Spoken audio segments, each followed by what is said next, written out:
Last week, the Howe Bulldogs knocked down an 8-game losing streak, and the defense shined, creating multiple turnovers. Tonight, the Dogs face an old friend with one big beard and 2 pulling guards. The Dogs look to improve to 2-1 by ringing bells in their backyard. Strap it on tight. It's football time in Texas.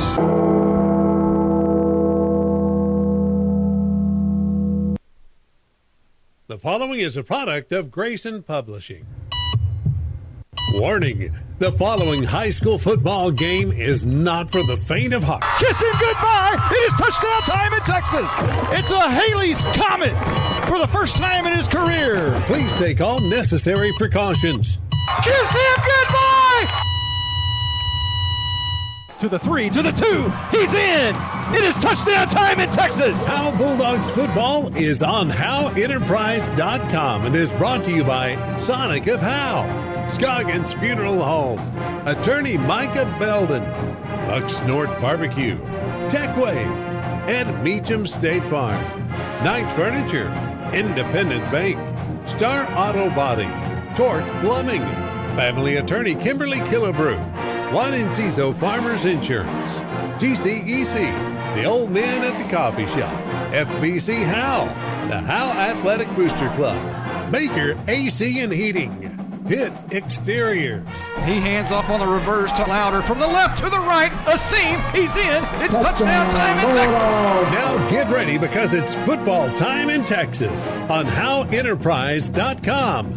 Here's the voice of Howe Bulldogs football, Monty Walker. Well, here we are, Justin White, outdoors. First time I've done a game outside in the bleachers in 20 years. Last time in Pleasant Grove in Dallas. All we heard was gunshots all night long. I don't think we'll hear that tonight unless it's, it is dove season. Yes. Maybe we'll get a little bit of that. But a game tonight, Howe and Bell should be a good one. Lots of injuries in tonight's game. We'll go over those in just a little bit. But,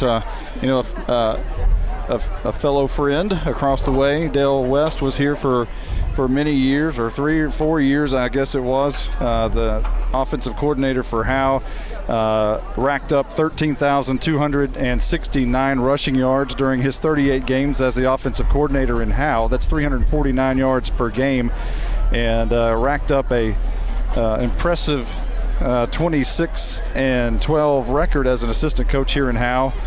Give me about 4 more minutes. Give me 5. Okay. We came on a little bit late. His record right now in Bells is 0-2, however, and has not been able to find that winning edge right now. Of course, they transferred from all passing a year ago to all running a year this year. Yeah, both teams are going to be coming in kind of a little bit shorthanded. Both teams battling injuries, and as you said, Bell's trying to go from an opposite offense they ran last year, where it was spread it out and just sling all over the yard, to a just kind of 3 yards in a cloud of dust here type of offense. So I guarantee you it won't go 3.5 hours tonight. It's going to be a lot quicker of a game. And conversely, Howe's kind of doing the other thing. They went from all rushing a year ago. At this point, had 29 yards passing. Now it's more of a balanced attack, 383 on the ground, 393 through the air. So, Howe has gone the other way. They're throwing it a little bit. Both teams are actually, Howe comes in 1-1. They're led by head coach Bill Jailing, 12-39 in his 6th season as a head coach. And he is he went 3-7 a year ago, so 4-8 here in Howe. We're going to take a quick time out, and we'll let you listen to the Senior Spotlight. Probably not the coach's show. We'll probably come back for that one. So with that, when we come back, we'll talk a little bit more Howe Bulldogs, and we'll have your starting lineups and all of that good stuff. We'll be right back right after this. Monty, now that we're off the air, let's talk about something important. When's your birthday? That's an interesting question. It's in May. Did you know that Buck Snort Barbecue will give you a free birthday buffet? What? All you got to do is show your proof of age and get a free Buck Snort Barbecue buffet for your birthday.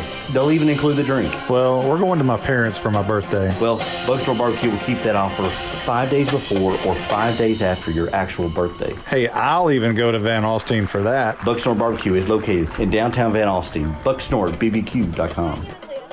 I'm attorney Micah Belden, and I will always be a Bulldog. I'm a proud graduate of Howe High School. The great leadership from our teachers and coaches helped me be able to become one of the few certified criminal law specialists in Texas. While I love the black and white, in trials, everything is not always that way. If you've been investigated, arrested, or charged with a crime in North Texas, you need to call me now at 903-744-4252 for a free consultation. I'm board certified by the Texas Board of Legal Specialization, Principal Office, Sherman, Texas.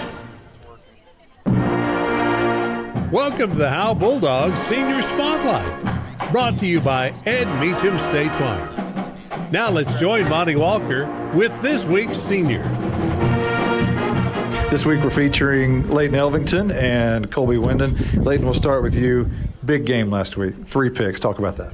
It felt nice. Didn't really get to play defense that much last year, and then come out here, getting 3 picks, it just like felt like I showed everyone up from last year. You know, Could have had 5, right? Could have had 5, but we don't need to talk about that right now. 2 for 2 at quarterback. Came in for an injured Haley last week. A touchdown. How good did that feel? That also felt good because, I mean, I've always showed off my arm a little bit. Like, I feel like I have a pretty good arm sometimes. And I threw that one deep, and it felt good coming off my hand, and we caught it for a touchdown.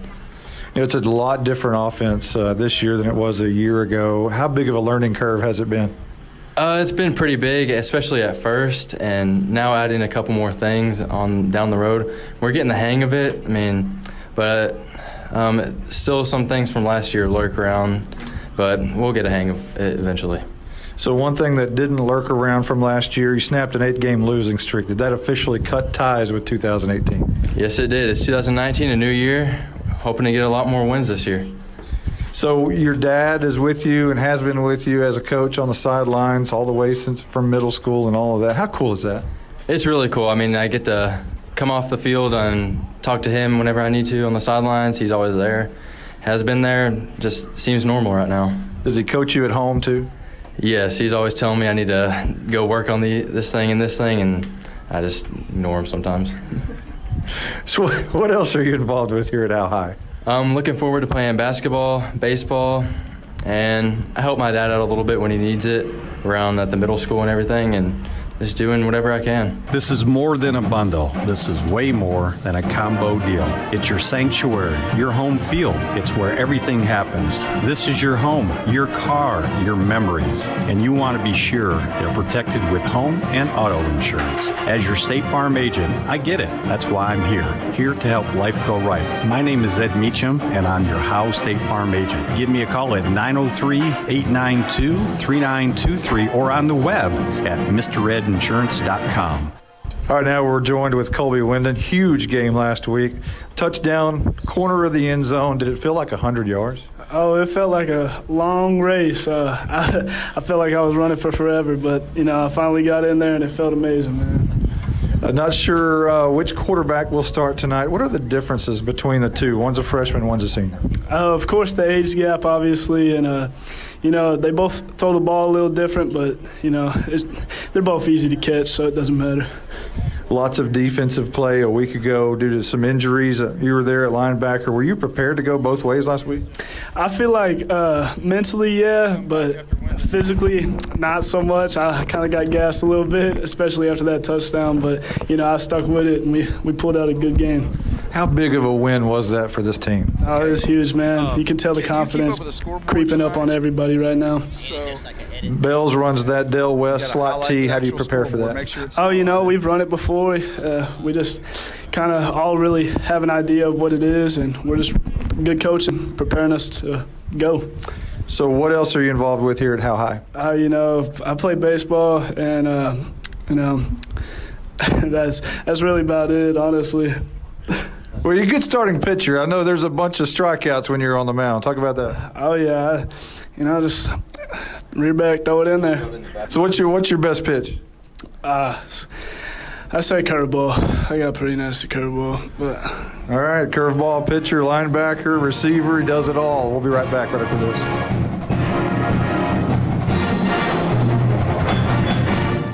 Since 2011, Scoggins Funeral Home and Crematory has walked with hundreds of families through the most overwhelming time of their lives. Their job is simple: to make this season a little easier. What you can expect is a no-pressure, people-first philosophy, custom services for memorials that you'll remember forever, and reasonable pricing. Tommy and Bobby K. Scoggins have built a reputation over the past 30 years in the funeral business for making every family feel at home. Visit ScogginsFuneralHome.com or call 903-482-5225. Hello, Bulldog fans. This is Juan Enciso, your local farmers insurance agent here in Howe. We're here to assist you with your insurance needs, including auto, home, life, business needs, and more. We're vested in the community because we are the only insurance agent in Howe. Our office is at 403 West Hanning Street, or we can be reached by calling 972-382-6121. We're also on the web at farmersagent.com/JEnciso. I have the knowledge and experience to help you better understand your insurance coverage options. Call me, Juan Enciso, at 972-382-6121. Welcome to the Howe. First Baptist Church here in Howe, Texas would like to invite you and your family to a celebration of our Lord and Savior Jesus Christ. Each Sunday morning at 10:30, we meet for worship at 100 East Davis Street in Howe. Prior to that, we have relevant Bible fellowships for all ages beginning at 9:15. Join us each week to declare the hope that is found only in Christ. Be ready to experience the life-changing power of the gospel. There is only one message for every generation, and that message is Jesus. At Grayson Cullen Electric Cooperative, GCEC, we have been around for over 80 years and are governed by 7 principles: open and voluntary membership, democratic member control, members' economic participation, autonomy and independence, education, training, and information, cooperation among cooperatives, and concern for community. One of our communities is Howe, Texas, and GCEC is proud to support the Howe Bulldogs. Attention Bulldog Nation. Come down to the Sonic in Howe for half-price shakes after 8. When the Bulldogs are home, they'll even stay open for you rough, tough Bulldogs until 11 p.m. Sonic of Howe is where you get great food and big smiles and a little message for our Howe Bulldogs football players. Go Bulldogs fight, Bulldogs win, win, win. This is how you Sonic. It's not just good, it's Sonic good. You win the most. Welcome back. We're in Bells, Texas. We are in the bleachers, Justin White. We haven't had the pleasure of being outdoors, you and I, for a game. I know you did sidelines for us a few years back, and you were outdoors all the time. But like I said, it's been a while since we've done. We were up on top of the press box. Yeah, we did one in of those. Callisburg, and I think in Munster we did that one year. Michael Mosier, but nothing like this in the bleachers. It's quaint. We're nice and cozy. Different. You know, I probably need to send our spotter Carson Grogan over there. Look at our crowd, Mike, and it's kind of angling up. Probably need to push that a little bit down towards the field. There's some tape in one of those bags, so if you could help us out with that, I'd appreciate it. While we're talking about sidelines and microphones and everything on the field, let's talk for the first time tonight to our sideline girl. Hi, guys. Caroline. Hello, hello. Hello. Oh. Hello. Hello. Hello. Hey. Hi. We hear you. We hear you loud and clear.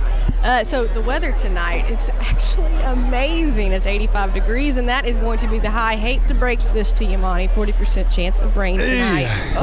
40? 40. Oh, okay. Friday the 13th, right? I mean, my goodness. And some injury updates for you. Austin Haley has started the concussion protocol, so we'll see him next week. He will not be playing tonight. And Jordan Jones is going to be our emergency quarterback tonight.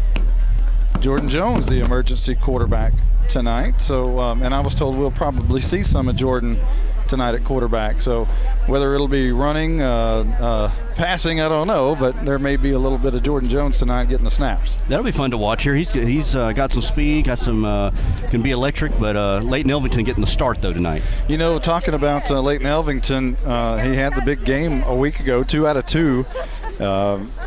Connected on one of those was a long touchdown pass. Jordan Jones in the end zone, so a nice haul there. He said he felt good. It came off his hand good, and the senior leadership is there coming in from Haley, the freshman quarterback, and you know that probably was a very disappointing coming in early in the year, not being the quarterback, expecting to probably be the quarterback, and here comes Haley all of a sudden. But you know, here's Elvington tonight on the field, going to lead this team and his teammates that he's been with ever since they were little kids. Well, that's one thing Coach Jay talked about was that Leighton Ovington has been great about the transition from letting Haley be the starting quarterback. He's helped him out, and he's been the quarterback of the defense there. Had 3 picks last week, so he's making impact somewhere on the field.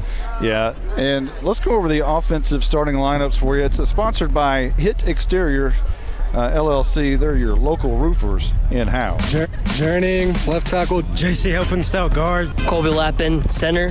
Raul Hernandez, right guard. Brantley Flynn, left tackle. Jordan Jones, receiver. Colby Wyndham, receiver. Arturo Lauder, slot receiver. Caden Harmon, running back. Carson Daniels, running back. Leighton Ovington, quarterback. So a couple of things that you might notice there, thank you, Mr. Grogan, is that a couple of starters not replacing starters from a week ago. Brantley Flynn getting the start at right tackle. Of course, Raul Hernandez got the start a week ago, but it was late over Jackson Adkins, who's playing a lot of defense these days. And then, of course, Colby Wyndon in for the injured Stephen Waldrop, who hurt his lower leg last week. And then we might see Brandon Williams tonight, one of the first times of the year. He's got 1 carry for 5 yards. We saw him early and then didn't get to see him again. He's been injured with a little backache, and we're going to get to see him tonight. So let's go over the defense for Howe, the starting lineup, and it's again brought to you by Hit Exteriors LLC. Jackson Adkins, D-end. Journeying, nose guard. Matthew Bearden, D-end. Colby Lappin, defensive end. Okay. JC Hopenstout, inside linebacker. Noah Campbell, linebacker. Jalen Thornton, corner. Hunter Brusso, cornerback. Leighton Ovington, safety. Jordan Jones, cornerback. Arturo Lauder, safety. Okay, well, we just got word that Waldrop may be playing tonight, so breaking news. Breaking news. So on defense, you might notice a little bit of mix-up there because playing against the slot T, you can't run your base offense, what Coach Jay said in the coaches show earlier, if you heard that. So they're going to have basically 10 in the box, 7 down linemen, that kind of thing. When you play a slot T, it's a little bit different than your normal average defense. So, or offense rather, because they just want to run the ball, and they want to, the idea here is you start at 1st and 10, you get to 2nd down and 7, you get to 3rd and 4, you get to 4th and 1, and then you go for it on 4th and 1. That's the whole idea, and then you take the entire clock off of the first quarter or whatever quarter it is, you punch it in, and then you give it back to the other team. It's the trade-off of passing the football is getting that 4th down, that 4th and short. So it's being able to keep drives alive, not necessarily getting the big play, although when the slot T was in Howe, there was lots of big plays. But Tyler Grisham isn't suiting up for Bells. Anthony Hawthorne isn't suiting up for Bells. Clay Marshall's not suiting up for Bells tonight. Yeah, it'll be interesting to see. Coach Jay talked about with the defense this week, saying it's going to be a boring week with defense because it's an offense that just may kind of lull you to sleep there. But he talked about wanting to play disciplined defense, practicing on tackling again. That was a big thing this week. Caroline's down there getting the officials. We need to ask for full 60-second timeouts if we can tonight. Sometimes the smaller town referees don't always allow for full 60s to try to get this. And this is going to be a quick game, so this will be. I can already tell you we're going to have a hard time getting all those commercials in because there's not going to be a lot of break in the action. So bear with the sponsors. The starting lineup for the Bells Panthers on offense. Up front, Tanner Hayes, the left tackle, the left guard, Landon Nelson, the center, Cade Doggett, the right guard, Ben Branham, and the right tackle, Scott Straw.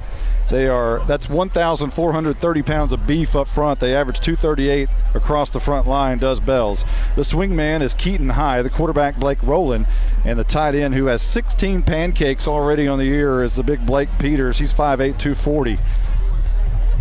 The slot is Tyler Hawthorne.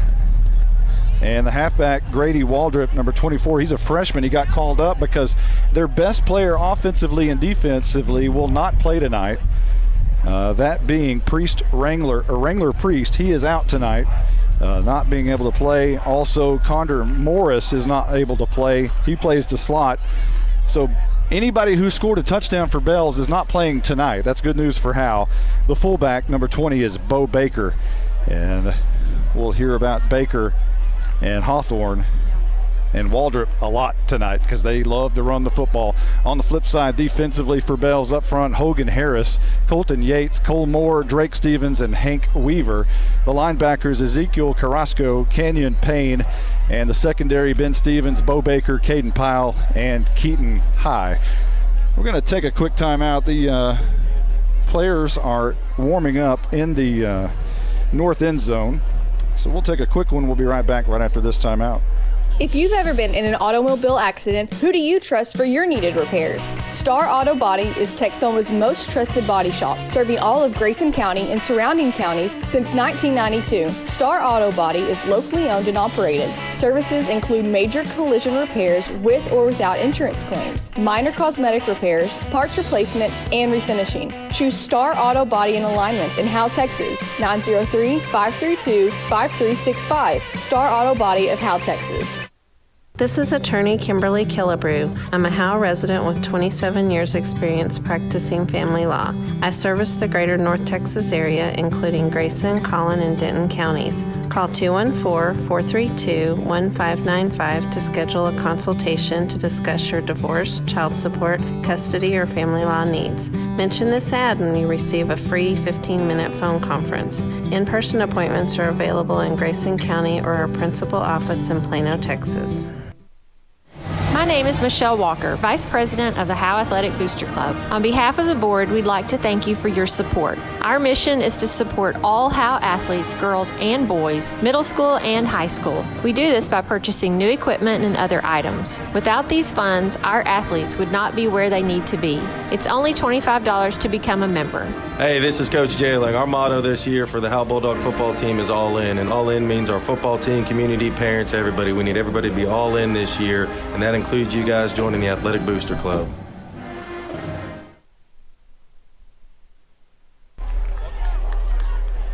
Welcome back. Here we are in Bells, Texas. A beautiful sunset over on the other far side, right behind the press box. You can see the sun going down. Just a beautiful vision. As here come the Howe Bulldogs wearing their white tops. A little different look tonight and black pants. Last time the Bulldogs were on the road, they were wearing gray pants with the black stripe. Tonight, black, the home black bottoms with the thick gray stripe, black helmets, black numbers on the white jerseys. They look good. Oh, look real sharp here tonight. Yeah, the way they're coming out. The wind's blowing in here a little bit. It's kind of cool. You know, talking about the sun. Thank goodness it went down. Right now, it's on in our eyes. You know, we were talking about not being in the press box, and here we are outside and all that good stuff. We're getting ready for the school song, I believe, as the crowd that we are right in the middle of is coming to their feet, and the big Bulldog paw coming up. I think we're ready for the school song. We'll let you hear that.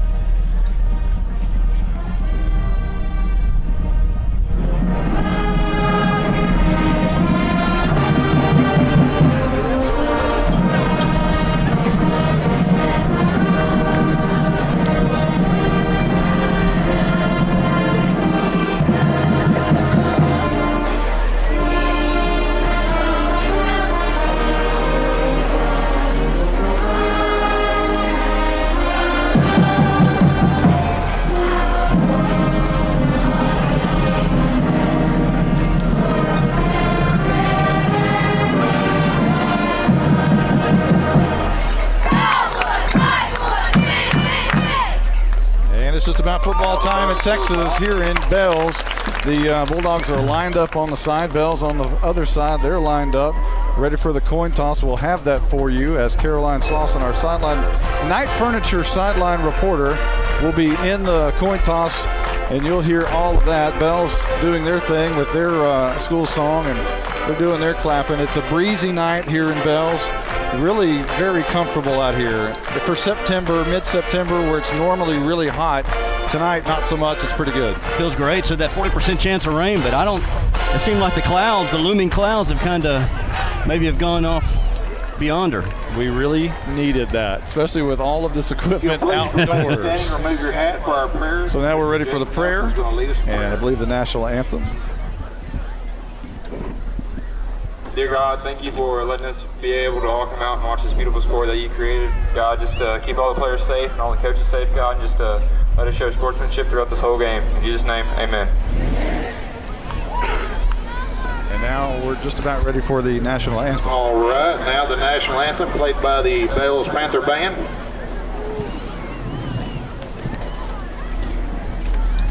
Full house tonight.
And it officially is football time in Texas. Yeah, you're right, Monty. We are packed in here pretty tight. Luckily, we're on the visitor side here amongst the friendly confines of fellow Bulldogs. Captains making their way out for the Howe Bulldogs will be Jaron Ing, Colby Winden, and it'll be Colby Lappin and J.C. Helpenstell. There was a mix-up a week ago, if you are trying to figure out J.C. Helpenstell. He got tossed from last week's game, but he didn't do anything. Howe appealed it, went to the officials, they overturned it, and we're getting ready to go inside the huddle here. 2 ties.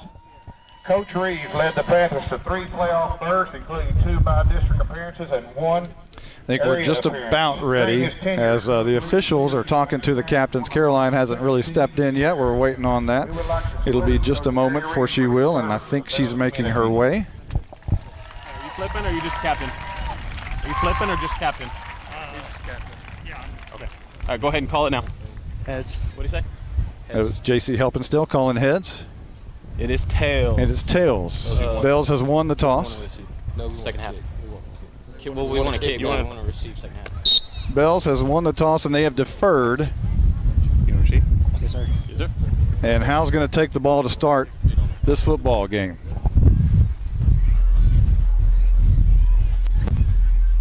Again, that's our Night Furniture sideline report and our coin toss. We thank Caroline for that. Caroline, that's an interesting view that you always get there. What is it like being right in that coin toss? Yeah, guys, different crews ask for different things. For instance, this guy, they wanted me to hang back like 20 seconds before I could get in. I have other people that are, yeah, no problem. Some are like, well, we've already done it. It's different with different crews.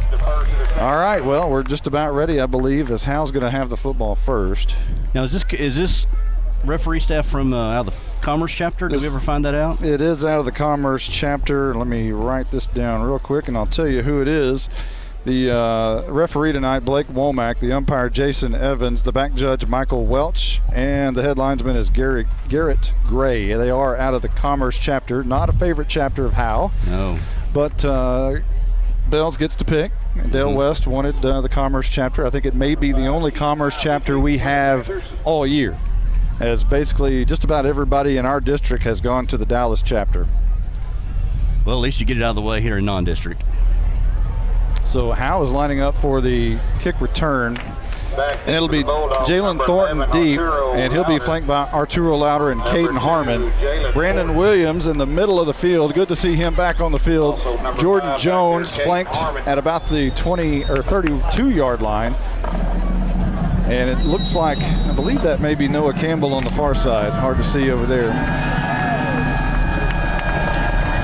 Doing the kicking will be Keaton High for Bells, and we're just about underway. High runs to the ball, kicks a high kick, going to be taken by an up man. Harmon lets it just go out of bounds, and Howe's going to have good field position to start here across the 30-yard line. It's kind of pop fly there on the right side. I didn't know if anybody was going to grab that. Luckily for the Bulldogs, it goes out of bounds, and as you said, that'll be good field position. And let's see, as Leighton Elvington leading the team here tonight. Yeah, again, our starting lineup, we'll go ahead and give that to you one more time. Our offensive starting lineup. Journeying, left tackle. JC Helpenstall, guard. Colby Lappin, center. Raul Hernandez, right guard. Brantley Flynn, left tackle. Jordan Jones, receiver. Colby Wyndham, receiver. Arturo Lauder, slot receiver. Caden Harmon, running back. Carson Daniels, running back. Leighton Overton, quarterback. Here we are at the 33-yard line. Howe going right to left.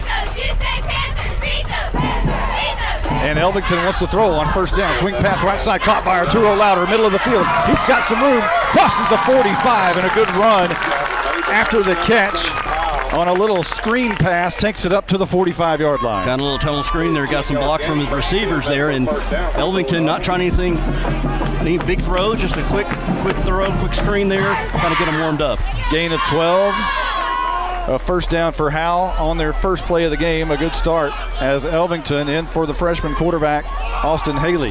It's a high snap. He's going to give it on the jet sweep to Lauder from left to right, from the near side to the far.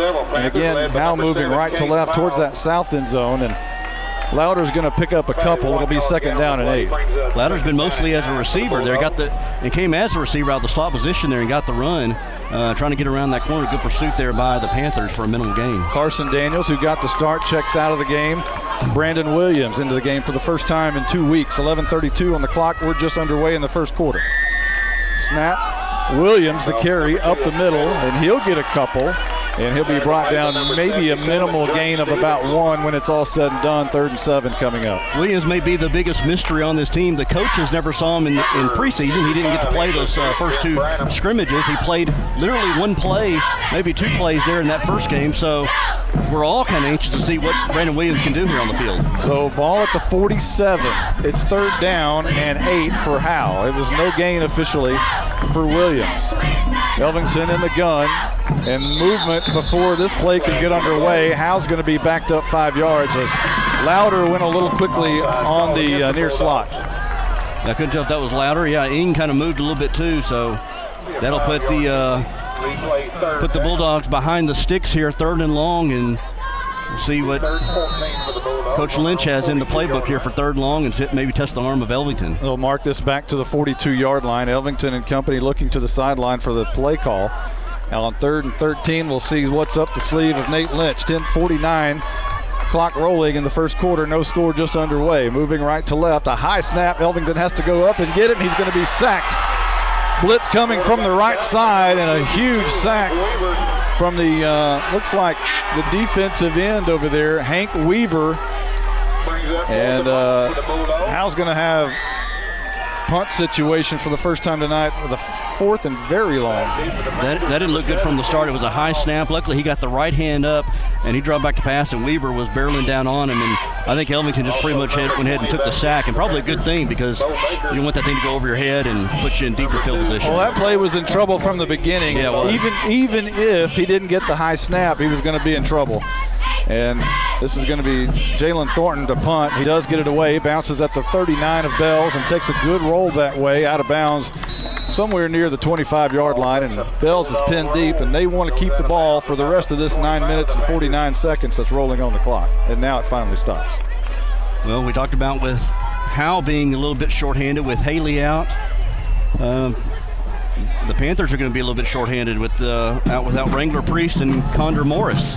So we'll see what this revamped offense is for the looks like for the Bells Panthers. Howe at Bells at their own 25-yard line. Again, look for 44. He's the tight end for Bells on the strong side. He has 16 pancakes on the year so far. He'll be lined up against Colby Lappin, and Lappin's going to have to maybe be sacrificed tonight for some others. And here's a handoff straight up the middle. Not much doing, but that's what this slot T is. A couple yards, a couple yards, a couple yards, and they just keep it, and that's what they did there. Actually, it's 3 yards, brings up a 2nd down and 7 to the 28. Yeah, that's what this offense does. It kind of lulls you to sleep. Again, it's not the most exciting offense, But just when you think you got it figured out, then they run a misdirection or a counter or something of that nature. Even a pass out of, that they threw the ball quite a bit on the JV last night. 9:17 on the clock, handoff left guard and hit and brought down pretty close as Noah Campbell right there to make the stop. Kind of gives him the business a little bit at the end of that play. Not enough for a first down to bring up 3rd and 3. And here's what Bells wants to do, set up these 3rd and 3s. This is what you saw a few years ago, those 3 years with Coach West, and it's kind of what you saw a little bit last year here. Just kind of, like you said, 2 yards here, 2 yards here, and 3rd and 3. 3rd down and 2 for Bells, left to right, looking to get the sticks about 3 yards away from it. 8:43 on the clock. Everybody tight for Bells. Handoff, running right guard, brought down right at the line of scrimmage. A great job by the DPD, that being the dog pound defense. Jackson Adkins right there to make the stop for the Bulldogs. 4th down and 3 coming up. Good penetration by the Bulldogs there. Yeah, Atkins and then Helpenstell kind of in the middle there. So a great job by Howe. Looks as if they're going to force a punt on the very first drive for Bells, which is great news because Bells wants to run those 4, take advantage of those 4 plays. But the 4th play in this one is going to have to be a punt. Back to punt for Bells will be Blake Rowland, and it's a high, trying to spiral kick. That's going to bounce at the 47-yard line on the Howe side and go out of bounds. And Howe's going to be in pretty good field position to start their second drive here. Well, let's see. Not the Bulldogs have got that first drive. Elvington, I doubt he had any kind of nerves. He's played quarterback last year. This is just his second year though. First year playing in this the spread offense. Said he felt good a week ago. The ball came off his fingertips really nicely. And another thing, what was funny about the senior spotlight, talking about his dad coaching him, he says, he coaches me at home. Sometimes I just tune him out. Ignored him, Because you get it too much on the field, just don't want to listen to it at home. Here come the Bulldogs out on the field. Carson Daniels back in at fullback. Caden Harmon in at tailback. Shotgun for Elvington, left to right, 1st and 10. Near midfield, this is going to be a toss. Right side, Harmon looking for the far corner. Scoots and scutterbugs his way across the 50 to about the 47-yard line on the other side. So a good gain of about 4 on first down. Coach Shea talked about the offense probably won't change that much. They'll probably run the ball a little bit, and we see Harmon, who's not unfamiliar with getting touches there on that pitch out, and able to get a couple yards out of it. 2nd down and 6 coming up. 7:27 on the clock. It's going to be a quick game. No 3.5 hours tonight. Shotgun Elvington, swing pass Louder again, far side. Spins out of 1 tackle, and he's going to gain maybe 1, maybe 2. Not much doing there, or even, maybe 1, or did he get back to the line of scrimmage? Maybe no gain. I think it was no gain there. Yeah, quick pass there to the right side, and Louder getting a few touches here early on here in the first quarter. That's the 2nd catch of the night. Hey, a nice night tonight, Miss Caroline. How is it down on the field? Guys, we had talked about earlier, it's a full house here, but I don't know why. It's quiet for a full house, in my opinion. I don't know why. Maybe it's just want to hear early in the game. Here's Elvington on a quick outer, and that one is dropped. It would have been a first down. It went right through Harmon's hands. He was at the marker, and it's going to be 4th down for Howe. You hate that because it was right there and just went in and out of his hands. Missed opportunity, it hit him right there in the hands, just a little bit above his helmet. Definitely catchable ball. I think Harmon knew it. And good accuracy there shown by Elvington. 6:44 on the clock, and Thornton will go back in punt formation again. His toes will touch the 41-yard line. Lappin to snap, good snap. The punt is a good one, an end-over-end kick, going to bounce at about the 10. This is going to be close to the end zone. It's going to be killed by Jordan Jones inside the 10. A great play there, and they'll mark it right at the 10. I think Jalen Thornton is a very underestimated kicker. We don't talk a lot about him as far as his kicks. He's had some pretty good, decent ones in there. Right there, he pinned him deep. Apparently, they're going to spot it, looks like at the 8. So Bell's trapped deep right here. And with that slot tee, you got to go a long way. And that means a lot of clock. And we'll see if Howe's defense is up to the challenge. Again, we're talking about Lappin, and the battle up front is going to be between he and the tight end over there, Blake Peters. If he can control that offensive line, Howe's got a great chance. And here's another play right up the middle, and that's going to be a slot reverse to Hawthorne for a couple of yards. Now, last night we're at the JV game. Tyler Grisham was there, Brandon Wall were there, and they said, hey, if you want us to stop Bells in the slot T, you might as well put the headsets on us. We can tell you exactly what's coming. They probably better analysts than I could ever be, especially with this offense. 6:07 on the clock, handoff left side, and going to be brought down by what I believe is Helpenstell. Being up for a Panther first down. So first down for Bells on that pretty nice run there, and they just moved the sticks. Yeah, their little handoff there to Waldrop. Waldrop, a freshman, coming in for Wrangler Priest, who is hurt. And he gets a carry there for the first down. So Rowland always under center. Sends a man in motion is Hawthorne, and they want to pitch it to him left side. Looking for the corner. Nope, this is the misdirection. The quick hitter up front to the fullback. And that'll be a pretty good gain there, nearing the 30-yard line as they'll cross the 25. They ran for 208 yards last week. That's about 6 yards attempt. They didn't pass the ball at all last week. So they're used to getting about 5-6 yards a clip. Well, there's 7 right there. Second down and, 6, we'll say. Second down and 4 coming up. 5:10 and rolling on the clock. Howe needs a stop right here, and that helps because the tight end, who is pancaking everybody so far this year, jumped a little bit early, and that's going to be Blake Peters, who jumps just a little bit early, and that will back up Bell's 5. And if you're going to run the slot T, you absolutely cannot make mistakes like that. Yeah, I'll just say if you want to stop the slot T, is put them in second and long situations, third and long. So this will be a big down right here, second and down. You put them in third and long situation, make them open up their playbook. Stephen Waldrop is in the game at linebacker.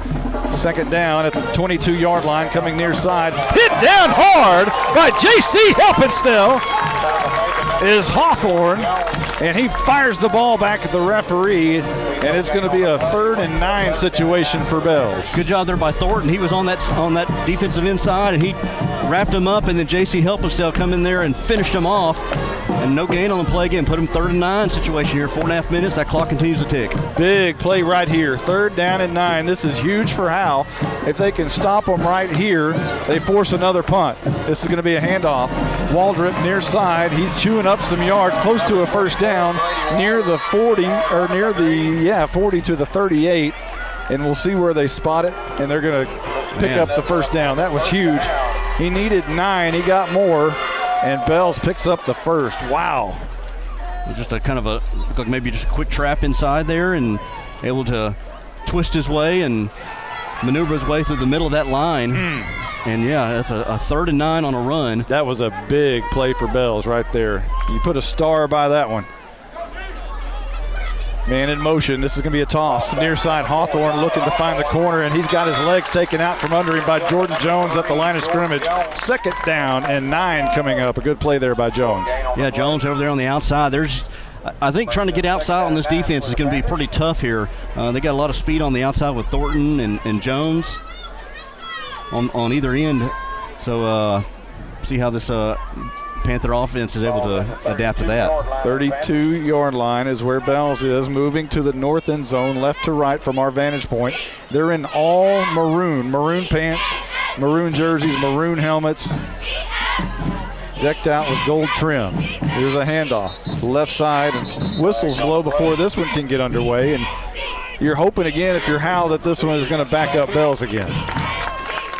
It is going to be offsides against Bells, says our spotter Carson Grogan, and that'll back them up. And again, if you're going to get in a situation where you have a shot to stop this drive already over 3 minutes, you got to be able to come up big on these 2nd and 3rd down situations. Yeah, this will be their longest down and distance right here, about 2nd and 14 they're looking at.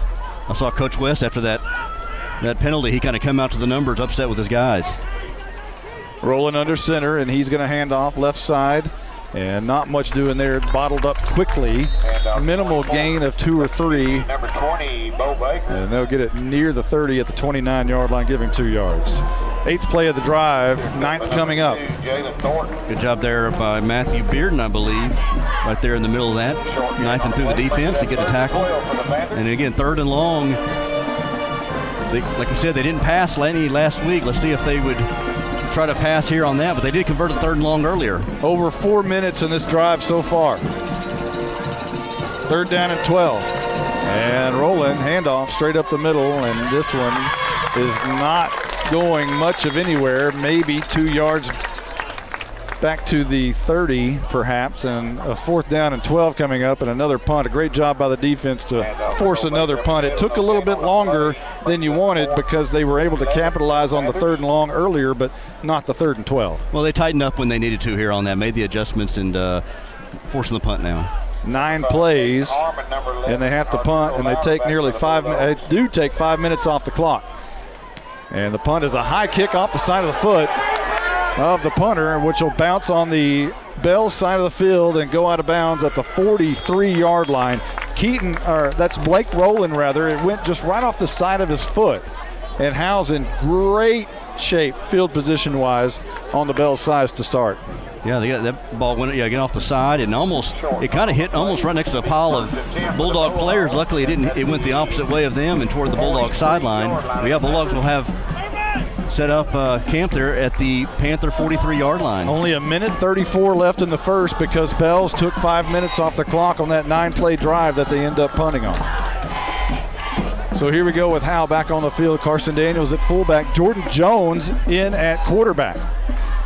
Jones will take the shotgun snap with 2 receivers to either side, with Daniels in the backfield to his right. Barking for it, wanting it, sends a man in motion, and he's going to hand off to Thornton on the jet sweep, but whistles blow before this one could get underway. They were trying to get Thornton to go in motion, and he kept looking around, and a little confusion there with the new quarterback Jones in. That's an interesting wrinkle. I don't think that's anything that Elvington has done wrong. I think that's just an extra, just something different to throw at the defense, putting Jones in at quarterback. We were told that Jones would see the field tonight at that position. So now it's 1st down and 15 from the 48, and Jones stays in at quarterback. Now he sends Thornton in motion, and 2 men going in motion, and this looks a little rough. As Daniels went in motion, or a little bit early anyway, as the cadence is different. When you get quarterback changing, you get different cadences, and guys aren't used to that, and I would imagine that's a situation right now. And Howe had a great field position a moment ago on the Bell side, and here they are now backed up on their own side after 2 penalties at the 47-yard line. 2 back-to-back penalties here, and you got a quarterback in there that's kind of a little bit inexperienced. Thornton in motion, and again, the same thing happens. I wonder if you need a timeout right now. You may need a time. You've had 3 back-to-back penalties, and Elvington is going back in the game. As now Howe is back at their own 42-yard line after 3 straight penalties, false starts. Yeah, and is that the cadence? I mean, is that something with it the had to be with the cadence. It had to be something with the cadence. And now Elvington back in the gun. Daniels, and this is a high snap, swing pass out. Thornton's caught it. He's got the 45 near midfield and out of bounds just shy of midfield at the 49. So they get a little bit of that back, but still a long way to go. The good thing is it's only 2nd down. You see Jalen Thornton here getting his first touch of the game. He's been electric, leads the team in rushing with 30 carries, 245 yards, and he's been electric when he catches the ball, 6 catches for 123 yards, and had his first 2 touchdowns last week receiving. 2nd down and about 20. Elvington throws, swing pass again. Thornton trying to find the near corner, shakes a defender, drags a defender near the original line of scrimmage at about the 45-yard line on the Bell side, and it's 3rd down. Working this near side here, had Jones out there blocking for him and trying to make a little bit of that yardage up. I mean, when you're down back 1st and 20, 1st and 25, I mean, and making these small screen passes. So now a lot of yard to make up. So now it's 3rd and 12, and this will be probably the last play of the first quarter. Brandon Williams checks in for Carson Daniels. Elvington in the gun with his heels standing right on the midfield stripe as the ball's at the 45. Moving right to left, Elvington looks, screen pass out, Harmon, and that one is caught and dropped as he was popped. Immediately as the ball hit his hands, he was hit hard at the line of scrimmage, and it'll be 4th down and 12. and there's 5 seconds on the clock, so another snap coming here in the first quarter. When you think about it, he's throwing from the left hash mark over to the far numbers, and that ball seemed like it took a little time to get over there, and enough time for the Panther defensive back there to adjust to make the tackle and break it up. So the 5th punt in a row in this game coming up, as Thornton will stand at about the 44-yard line to try to boom this one away. Back deep for Bells is Beau Baker, and this one will bounce into the end zone, and this one will come out. And that is the end of the first quarter. We're going to take a quick timeout, and we'll be right back right after this.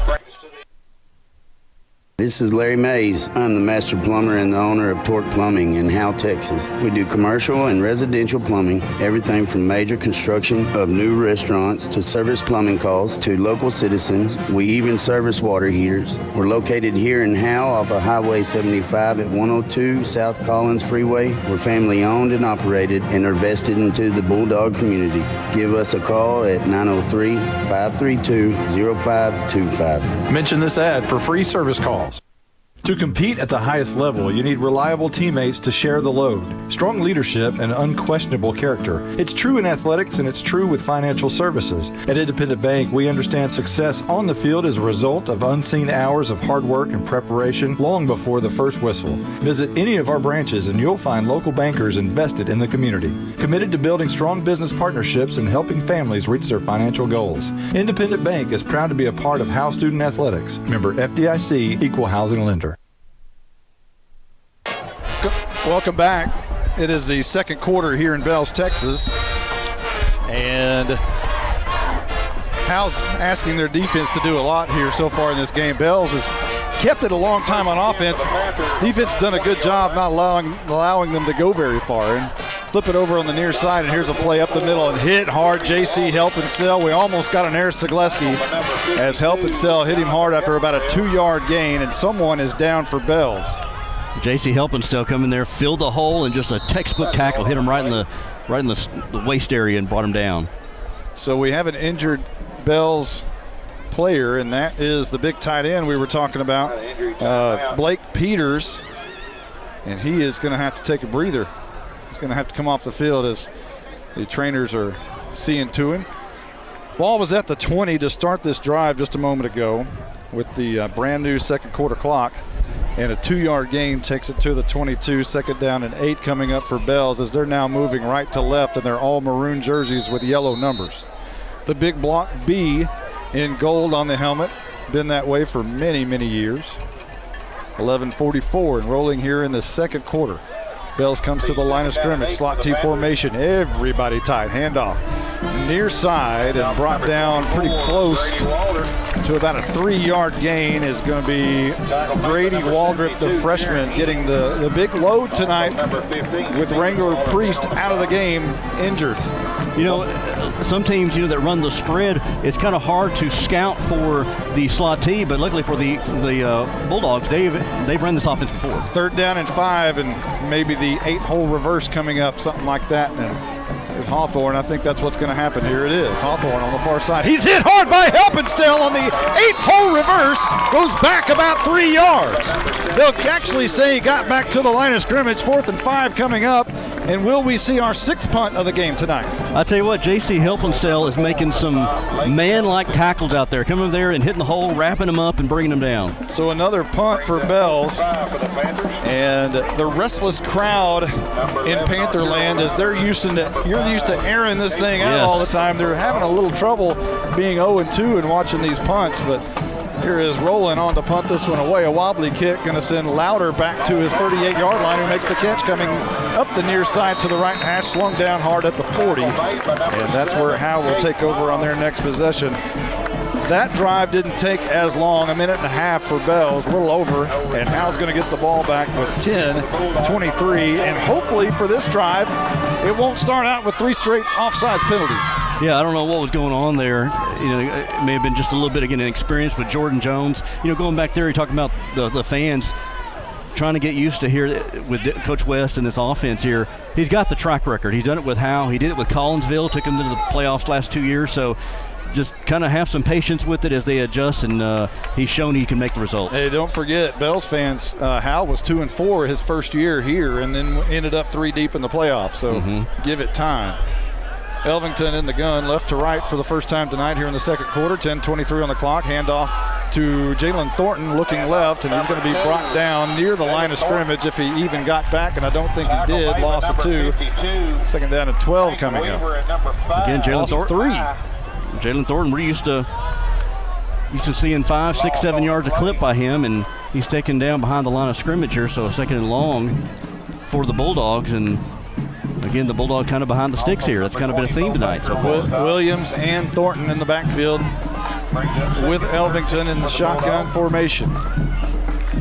And Elvington, quick hitter up the middle, and there's a big run by Williams. Look out midfield, near midfield. And hello, Brandon Williams. Welcome to Howe, Texas, as he carries that one close to a first down at the 48-yard line. Yeah, just a little draw at the middle there. It was kind of almost like a little misdirection, then just hand it right up the middle there, and he got a big hole and puts him in 3rd and short. And yeah, welcome to Bulldog land here, Brandon. So about 3rd and 2 for Howe. Need a big conversion here. Elvington, handoff, Thornton, left side. And boy, nothing doing for Thornton, but he does fight out a little bit and gets close to midfield. It's going to be very close. And head coach Bill Jailing putting his hands together, making about a 2-3 inches signal to his offensive coordinator, Nate Lynch, as if to say, hey, you're going for it. Blackjack Jailing. Blackjack Jailing. First call of Blackjack Jailing this year. Let's see it. Here we go, 4th and 1 near midfield, and a timeout has been called by Howe. We'll take a quick one, too. We'll be right back right after this timeout. Monty, now that we're off the air, let's talk about something important. When's your birthday? That's an interesting question. It's in May. Did you know that Bucksnor Barbecue will give you a free birthday buffet? What? All you got to do is show your proof of age and get a free Bucksnor Barbecue buffet for your birthday.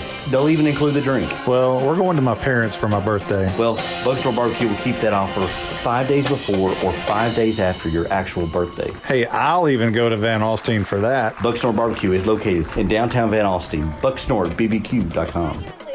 I'm attorney Micah Belden, and I will always be a Bulldog. I'm a proud graduate of Howe High School. The great leadership from our teachers and coaches helped me be able to become one of the few certified criminal law specialists in Texas. While I love the black and white, in trials, everything is not always that way.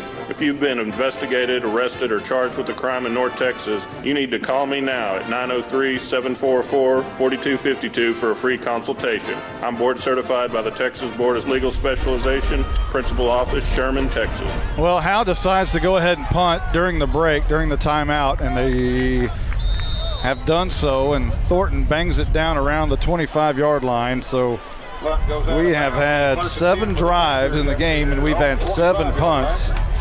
And Bells with 8:41 is going to take over, moving right to left from their own 25-yard line. I guess gave Coach Jay a chance to think about it and maybe thinking about the long game here. And well, Blackjack decided to hold instead of pushing right there. So here's Bells with 8:41 on the clock. Again, they had a 5-minute drive earlier that resulted in a punt, a 9-play drive. That's what they want to do, is take this whole thing. This is going to be quarterback keeper by Rowland, and he will push forward for a few, maybe 3 yards, past the 25 to the 27, maybe a couple. I'll tell you what, when you run this offense, even from a broadcaster's point of view, Monty, it's sometimes hard to figure out who's got the ball with this. Everybody was so compact together, and then trying to figure out who's got it. Hey, do that for 14, 15, right. 3 years, and oh my goodness, yeah, it's not an easy task. But that was a little bit quarterback sneak up the middle, and only a 2-yard gain. Good job by that defensive line, making the yardage minimal. Here is Rowland, and he has to run out of pressure. Had someone in his face. He runs out of the pocket, and he's going to be close to a first down after about a 7-yard gain. Near the 35, but run out of bounds about the 33. Yeah, it looked like not enough for a first. Maybe a play-action bootleg there, and he was being pursued very heavily and had to just kind of get out of there and got him almost a first down there, 3rd and short. They'll spot him at the 34, needing a yard right here for a first down, just under 8 minutes as he stepped out of bounds. So the clock stops with Bells for one of the very few times when they have the football, the clock is not running. 7:55 on the clock. Gosh, it's only a little after 8 o'clock, too. Here comes Bells to the line of scrimmage, and this will be a handoff right side, and first down for Bells as Beau Baker's going to pick it up as he had a pretty good lane to the right side behind the right guard up to the 39-yard line. That's bread and butter there for the Panthers here. Put them in 3rd and short, and then just give it to one of those running backs there, the fullback to Baker, and let him plow his way across for the first down. 1st and 10. And here's the 8-hole reverse. Hawthorne coming near side. He's got some room. He's going to be taken down by Jalen Thornton just shy of midfield and barely just shy of the first down marker. A gain of 8, maybe 9 on first down. Hawthorne there, he's one of the athletes on this team and gets a big gain there of 8 yards.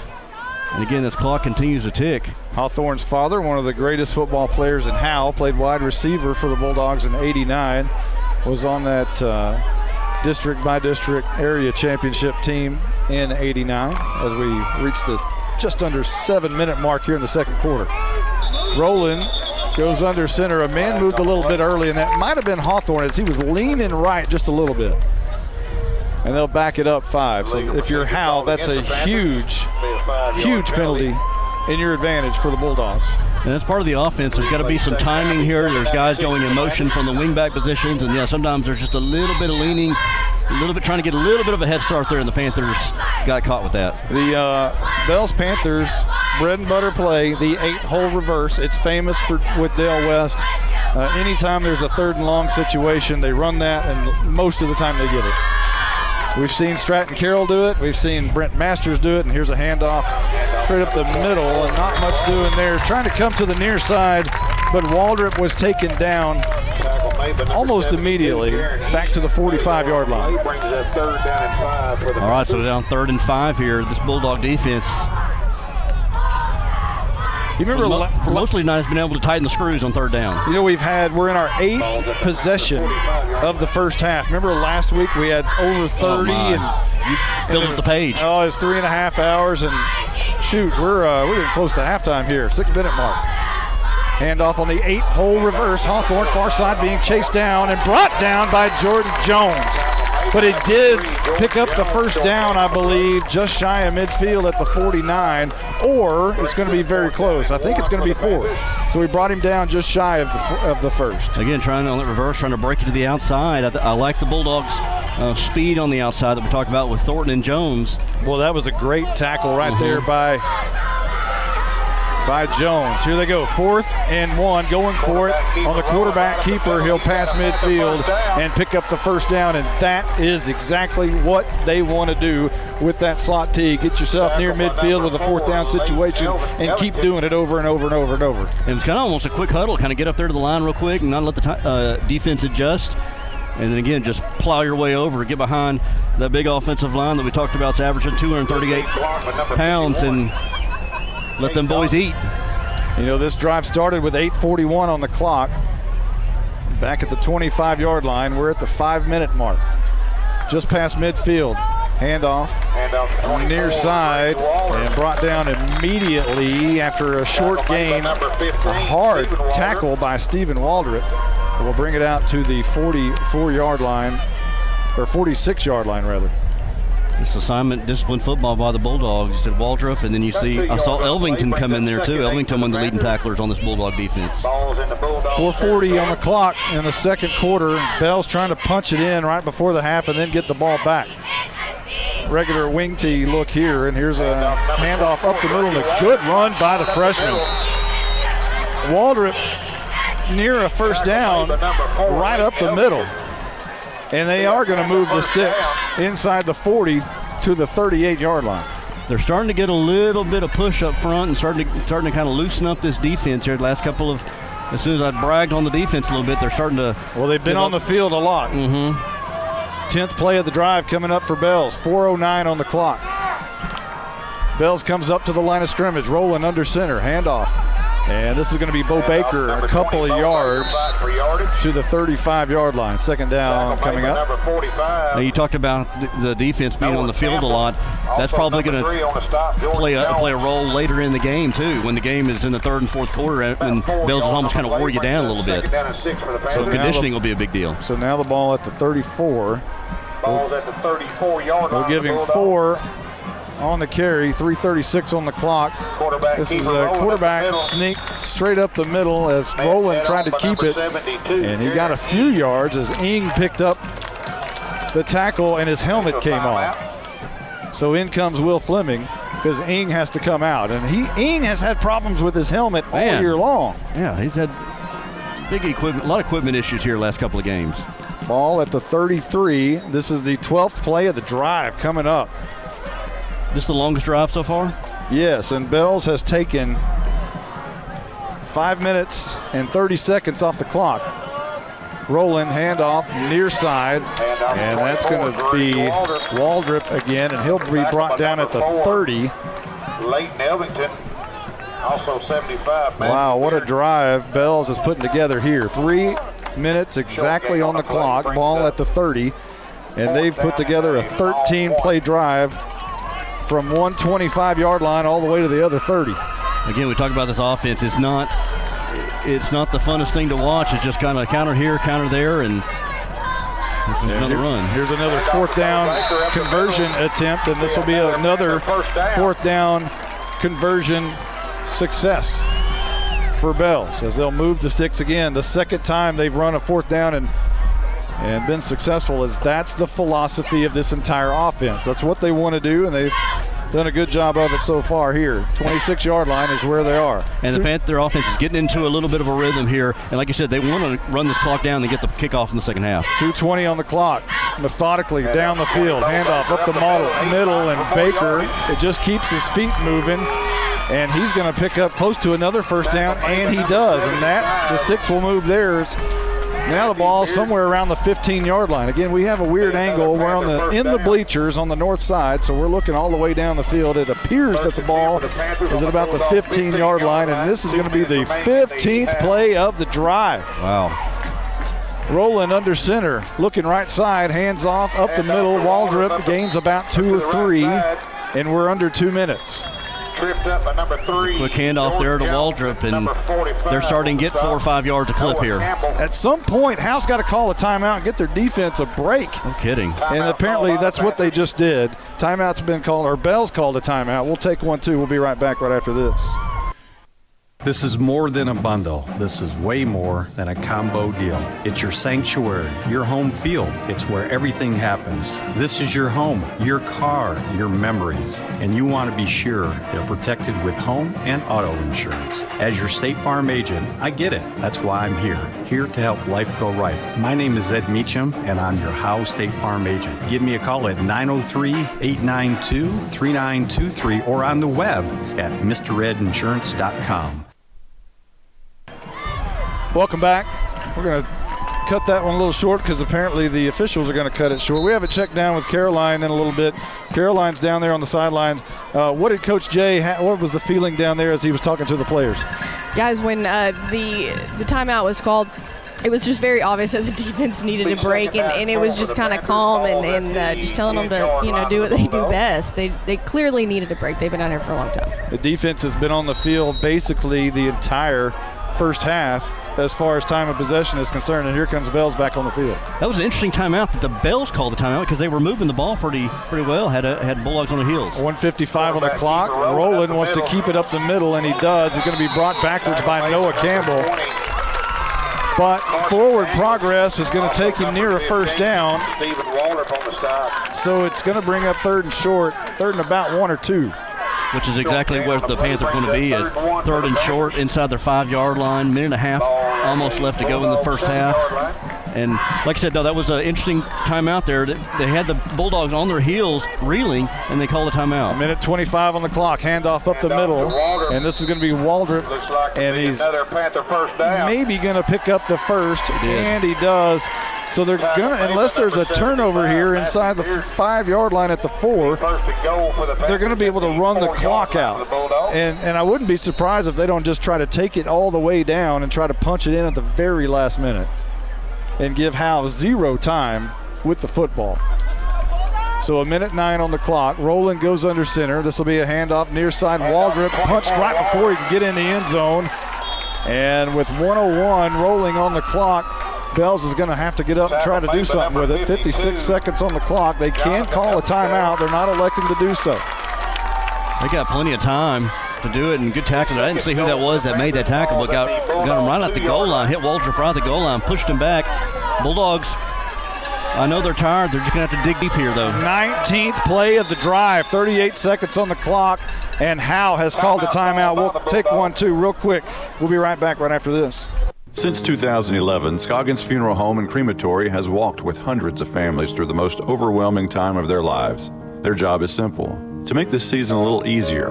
What you can expect is a no-pressure, people-first philosophy, custom services for memorials that you'll remember forever, and reasonable pricing. Tommy and Bobby K. Scoggins have built a reputation over the past 30 years in the funeral business for making every family feel at home. Visit ScogginsFuneralHome.com or call 903-482-5225. Bells has taken 8 minutes and 4 seconds off the clock during this drive, have run 19 plays, and have gone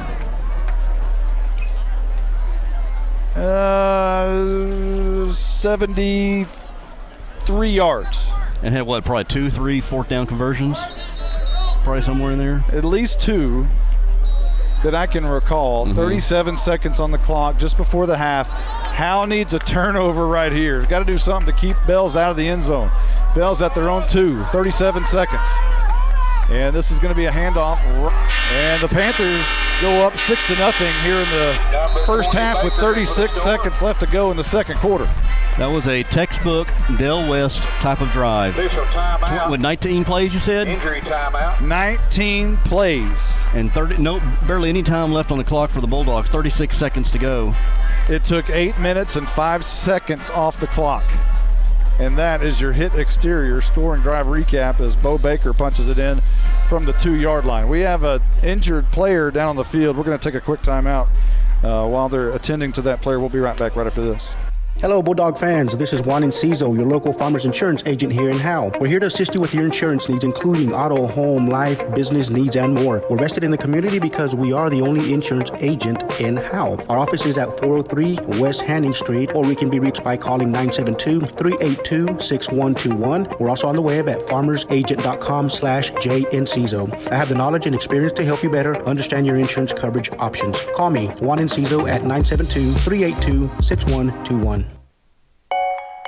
At Grayson Cullen Electric Cooperative, GCEC, we have been around for over 80 years and are governed by 7 principles: open and voluntary membership, democratic member control, members' economic participation, autonomy and independence, education, training, and information, cooperation among cooperatives, and concern for community. One of our communities is Howe, Texas, and GCEC is proud to support the Howe Bulldogs. Attention Bulldog Nation. Come down to the Sonic and Howe for half-price shakes after 8. When the Bulldogs are home, they'll even stay open for you rough, tough Bulldogs until 11 p.m. Sonic of Howe is where you get great food and big smiles and a little message for our Howe Bulldogs football players. Go Bulldogs fight, Bulldogs win, win, win. This is how you Sonic. It's not just good, it's Sonic good. You win the most. Once again, it's Blake Peters that's the injured player for Bells as he gets up and is making his way off the sidelines. Now, Bells has to kick a PAT here, and one of the good things for Howe is they're getting a breather, but the bad thing is they're about to go into the halftime locker room down 6 or 7-0. Yeah, but it may be a good time to go in the locker room because they've got to be gassed right now after that big long drive. The offense, it's and that's the thing with Howe. There's so many players going both ways as well that really need a break. 36 seconds on the clock. And we're ready for the PAT as Keaton High will be the kicker. The holder is Tanner Carter, and the deep snapper is Cade Doggett. And the soccer-style kicker, Howe, is trying to kick this one high through the uprights. It's a medium kick, and it's good. So Bells takes a 7-0 lead. However, there's flags on the play. Running into the kicker is going to be declined, apparently. And Bells is going to take a 7-0 lead. We're going to take a quick timeout. We'll be right back right after this. If you've ever been in an automobile accident, who do you trust for your needed repairs? Star Auto Body is Texoma's most trusted body shop, serving all of Grayson County and surrounding counties since 1992. Star Auto Body is locally owned and operated. Services include major collision repairs with or without insurance claims, minor cosmetic repairs, parts replacement, and refinishing. Choose Star Auto Body and Alignments in Howe, Texas, 903-532-5365. Star Auto Body of Howe, Texas.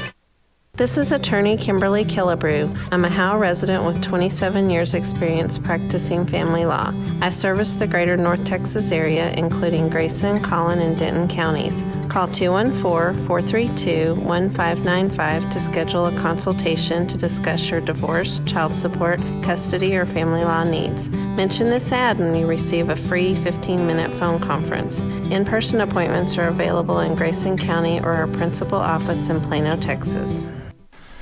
Well, it was 2 plays and 75 yards, and it took 8 minutes and 5 seconds off the clock for Bells to score. And there's 36 seconds left here before the half. Keaton High's kick's going to bounce and be taken by Harmon at the 25, looking for the middle of the field, trying to escape, does for a moment, and this is going to be tackled by a host of Panthers at about the 30-yard line, and 22 seconds on the clock. We'll see what Howe tries to do right here, right before the half. Do you play conservative or try to go for the home run ball right here? I think you play conservative at this point. Again, I think you're tired. You got Elvington, who is playing defense on there. He's at quarterback right now. Jalen Thornton was in there. He was playing defense. So a lot of those guys who were playing defense on the last drive are on offense right now. So I think at this point you just kind of you're down 7-0, take what you got here and go back in the locker room. You know, I would probably venture to say, yeah, something like that. But I don't know. Nate Lynch doesn't seem like that type. Yeah, and I thought about that too. He may take one shot here, see where it goes. And now whistles before this one can get underway. And is this one going to be another one against Howe? What do we got, Carson Grogan? Timeout called by the a timeout has been called. We'll take one, too, real quick. We got to get these spots in. We'll be right back.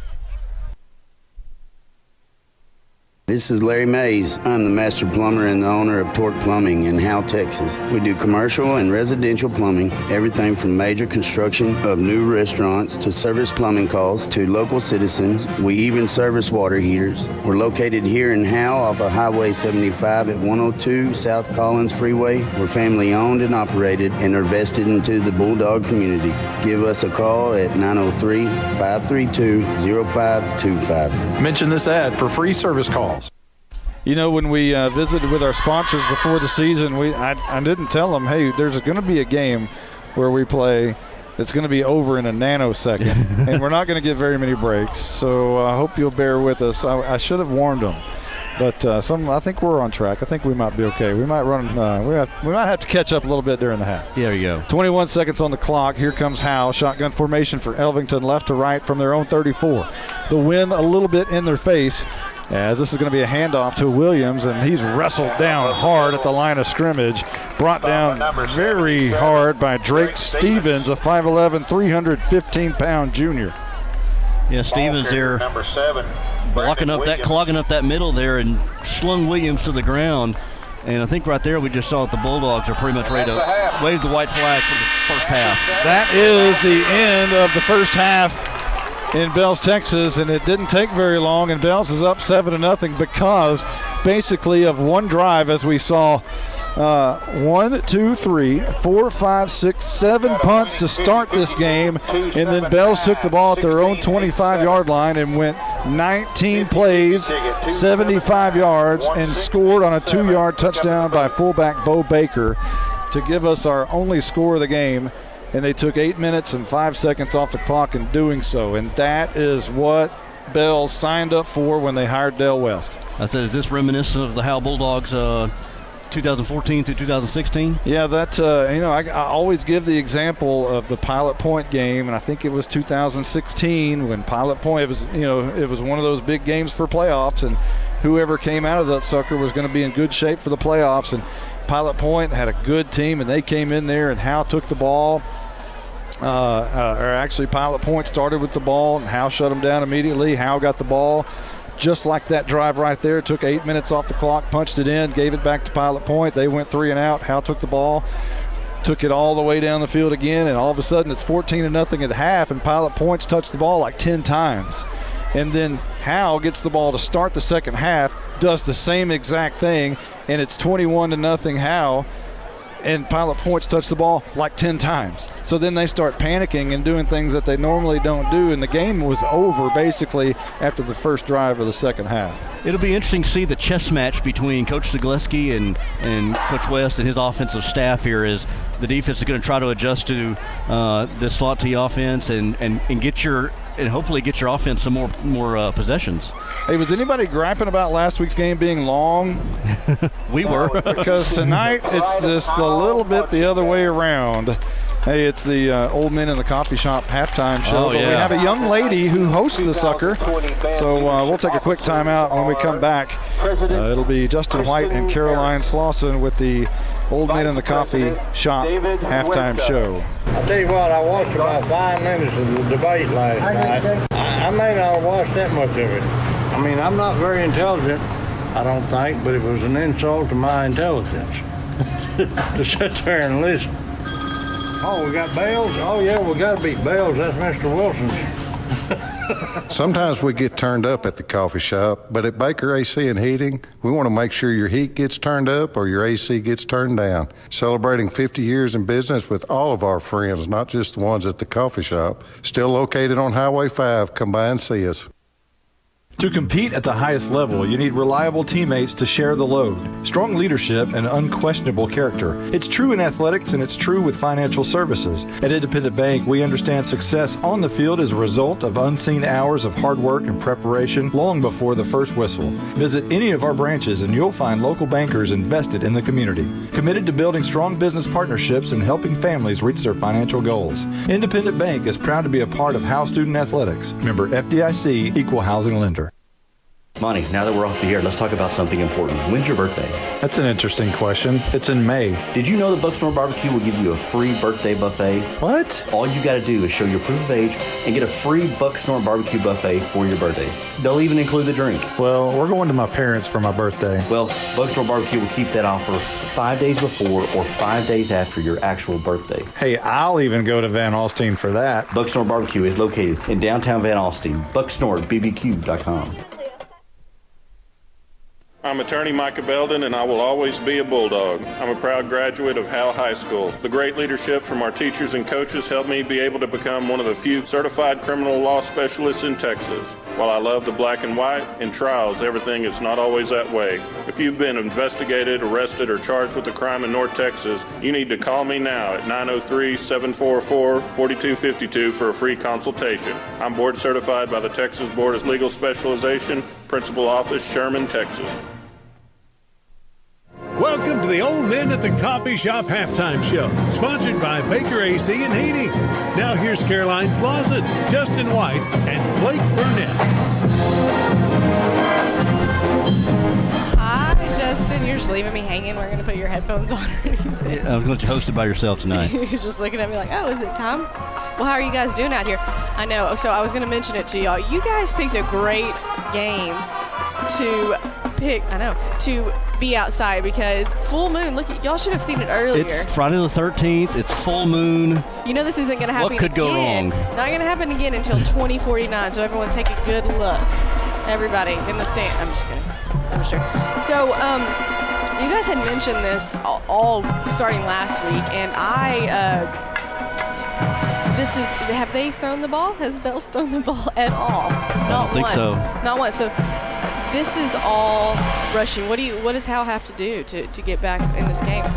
Not that they're out of it, but to keep up.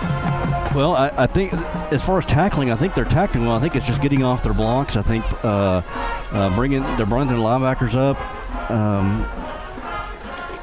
I don't.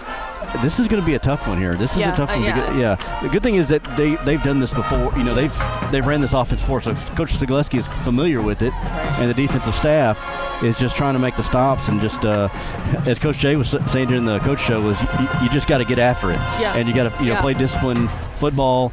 They haven't given up any big plays. It's just been methodically just over 3 and and over, 4, same thing 5 over. yards. And if they're not going to, if they can't get those stops, they're just eating up this clock, And again, I know y'all mentioned it after last week's, 3-hour whatever game it was. Is it 8:30? And it's just now 8:30. We've been in this an hour, and we're already at halftime. So they've got to make a stop on defense. Yeah, and like I said, getting off the blocks, talking about that front. It starts with that front line. Is it with Bearden? They've got 4 defensive linemen up there. Usually they have 3. You got Lappin and Atkins and Ing up there and Bearden, and those guys. Big boys. Yeah, and they were doing good there at the beginning, but it's just those are big guys. They just starting to wear them down, And this is a pretty big offensive line here for the Panthers. Yes. Well, someone that you guys have mentioned and is just getting big hits is J.C. Hephamsell, and he's just doing great. Yeah, he's doing his job here. Again, we talked about the outside there. Jordan Jones and Jalen Thornton have done a good job of containing the outside, not letting them it's pretty much just keeping it in between the tackles there. Right. So they've done a good job there on pursuing. Well, after those 3 mix-ups with Jordan Jones at QB, we got Leighton in, and hopefully they can just get something going on offense. Yeah, I think offensively, we said their possessions are going to be limited in the second half, so they've got to take full advantage of them. Got to get this running game going. And Leighton may have to make some plays here with his arm, get the ball into some of his playmakers. We haven't seen Jalen Thornton a lot tonight. That's another thing. Get him going, get him moving. What's it like on the sidelines? Are they frustrated there? Or it's like y'all had asked when they had that timeout, when Bells took that timeout. It was actually really calm with what had happened, and the defense, going all the way down, letting them go all the way down, and you could just tell they were so tired, and they really just needed a break. And like I said, we've been talking on the sideline, the other media people down here. It is a quiet game. I don't know if y'all are getting that up here, but it is a very quiet game. From Howe side or both sides? Both sides, all around.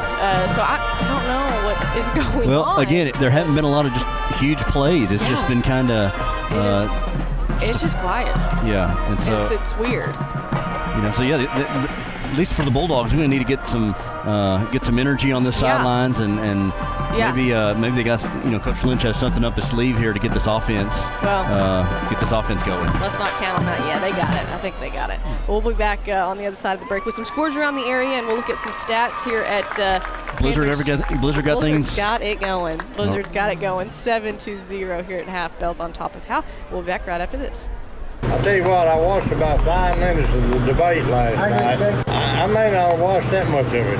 I mean, I'm not very intelligent, I don't think, but it was an insult to my intelligence to sit there and listen. Oh, we got Bells? Oh, yeah, we got to beat Bells. That's Mr. Wilson's. Sometimes we get turned up at the coffee shop, but at Baker AC and Heating, we want to make sure your heat gets turned up or your AC gets turned down. Celebrating 50 years in business with all of our friends, not just the ones at the coffee shop. Still located on Highway 5. Come by and see us.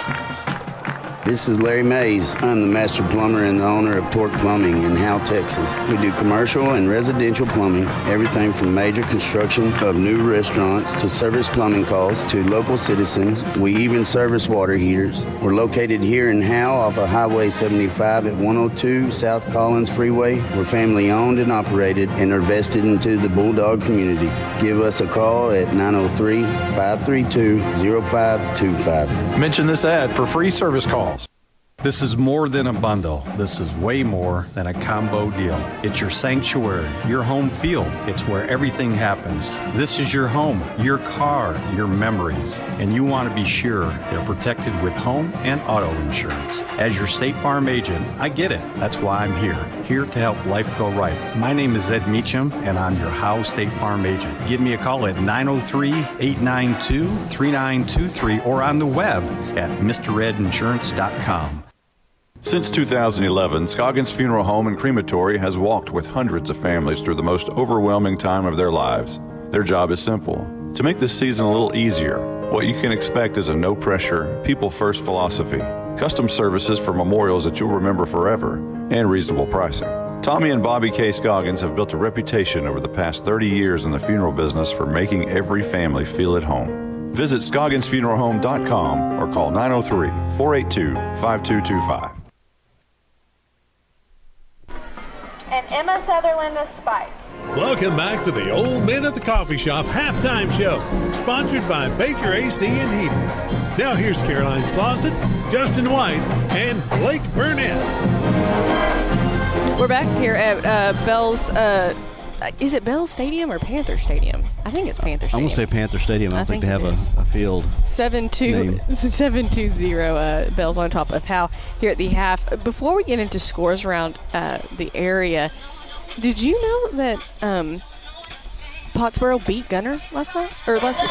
I saw that last week. Yeah, that was. Can you believe that? I can't believe that. That is. I've heard Gunner's team is a little bit. I couldn't believe not as good. I mean, they're still good, but they're not as good as they normally are to their standards. I couldn't believe it. All right, so looking at some scores around the area, Denison playing at Lebanon Trail, which I have no idea where that is. What is it? Lebanon Trail. That's who are they playing? Denison. That's a Frisco school. Okay. Okay. 26-14 at half. Denison on top of Lebanon on the road, so that's good. Anna playing Van Alstyne, 13-14. 2 minutes, 3 seconds left in the first half. That sounds like a pretty good game. Van Alstyne losing to Anna right now. I got Commerce trailing Community 21-14. Rains. These are scores in our district. Rains up on Cooper 28-14. That's in the second quarter. Man, this is a big one here. Pottsboro up on Munster, 39-0, and that's at the half. I laugh because every week I'm like, oh, how? What are they doing? Oh, I'm here. Hello. Leonard at Bonham district play starts next week. Bonham, of course, in our district. No, it's 2 weeks. Next week is Boyd. Oh, okay. Boyd. All right. Bonham playing Leonard in Bonham tonight, 29-20. A lot of close games tonight. 4 minutes, 47 seconds left in the first half. Bonham on top of Leonard in that one. Edgewood leading Lone Oak 32-6. That's in the second quarter. Collinsville at SNS tonight, 34-14 at half. Collinsville on top of SNS tonight. And another close game. Tom Bean at home against Maud, 8-8 at half. Blue Ridge leading Celeste 13-0. That's in the second quarter. Last night Sherman played at the Star against Frisco Liberty. They won 42-14. You said Denison was winning, or Denison, yes, sir, is winning at half, 26-14 against the Lebanon Trail. Now, are you from Frisco? McKinney. That's where I live at, McKinney. Yeah. Yeah. So do your kids go? You know what? Never mind. All right. So that's. We'll talk about half. Yeah. In the that's commercial. Some scores around the area. 7-0. Bells on top of Howe. Here at halftime, we'll be back with the Blizzard with some stats of the game. Attention Bulldog Nation. Come down to the Sonic and Howe for half-price shakes after 8. When the Bulldogs are home, they'll even stay open for you rough, tough Bulldogs until 11 p.m. Sonic of Howe is where you get great food and big smiles and a little message for our Howe Bulldogs football players. Go Bulldogs fight, Bulldogs win, win, win. This is How You Sonic. It's not just good, it's Sonic good. You win the most here. I'll tell you what, I watched about 5 minutes of the debate last night. I may not have watched that much of it. I mean, I'm not very intelligent, I don't think, but it was an insult to my intelligence to sit there and listen. Oh, we got Bells? Oh, yeah, we got to beat Bells. That's Mr. Wilson's. Sometimes we get turned up at the coffee shop, but at Baker AC and Heating, we want to make sure your heat gets turned up or your AC gets turned down. Celebrating 50 years in business with all of our friends, not just the ones at the coffee shop. Still located on Highway 5. Come by and see us. Monty, now that we're off the air, let's talk about something important. When's your birthday? That's an interesting question. It's in May. Did you know that Bucksnor Barbecue will give you a free birthday buffet? What? All you got to do is show your proof of age and get a free Bucksnor Barbecue buffet for your birthday. They'll even include the drink. Well, we're going to my parents for my birthday. Well, Bucksnor Barbecue will keep that offer 5 days before or 5 days after your actual birthday. Hey, I'll even go to Van Alstyne for that. Bucksnor Barbecue is located in downtown Van Alstyne. BucksnorBBQ.com. Welcome back to the Old Men at the Coffee Shop halftime show, sponsored by Baker AC and Heating. Now here's Caroline Slauson, Justin White, and Blake Burnett. Well, it's not Justin White, and it's not Caroline. Bringing it back right now is none other than your host, Monty Walker. And we have the Blizzard with us, Blake Burnett, and he's about to give us all kinds of stats and tell us perhaps why the score is 7-0 and why we're here so early. Go ahead, Blizzard. Well, Bell's Panthers are rushing the ball down our throat, really. At 4 yards a pop, Grady Waldrop and Beau Baker have 21 carries combined, both averaging about 4.2 yards a carry. Grady Waldrop has 10 carries for 44 yards, not bad for a freshman making his debut. Beau Baker at 11 carries and 41 yards and a touchdown tonight.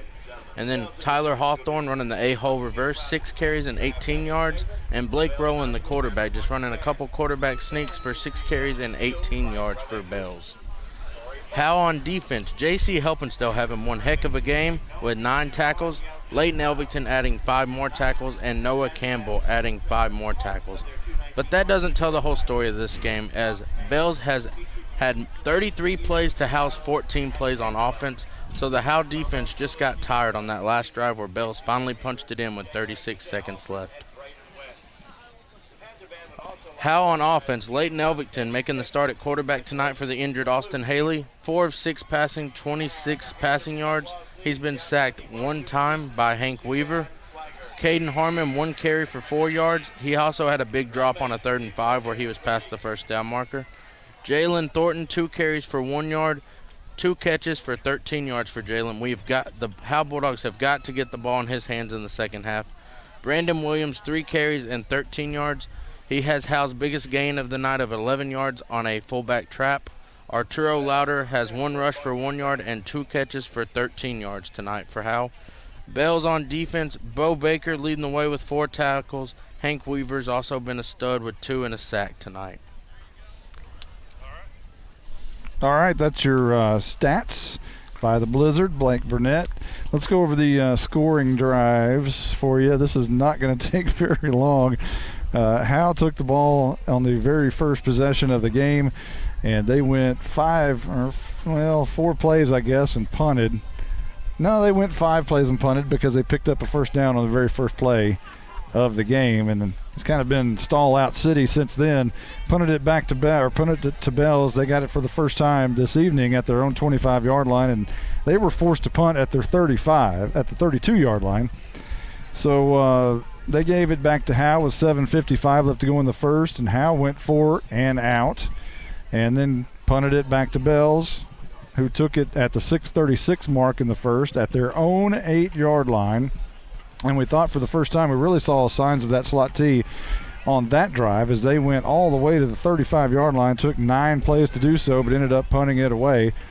And then gave it back to Howe at 1:34 after they took 2 minutes and 2 seconds off the clock on that 9-play drive, and Howe went 4 and out again. However, that was really the turning point in the game because the Bulldogs had great field position on the Bells side of the field at the 48-yard line, and then 3 consecutive false start penalties drove them back to the Bells side, or to their own side.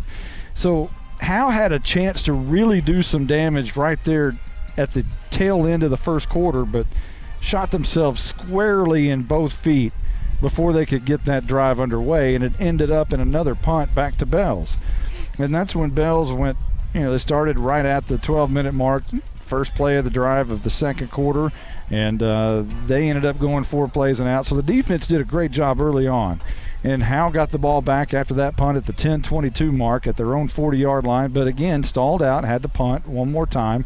Howe missing their starting quarterback tonight. Austin Haley's out with a concussion, so kind of mixing and matching. We've seen Leighton Elvington most of the time. We saw Jordan Jones try to get 3 plays in at quarterback, but that's when they shot themselves in the foot and those 3 penalties.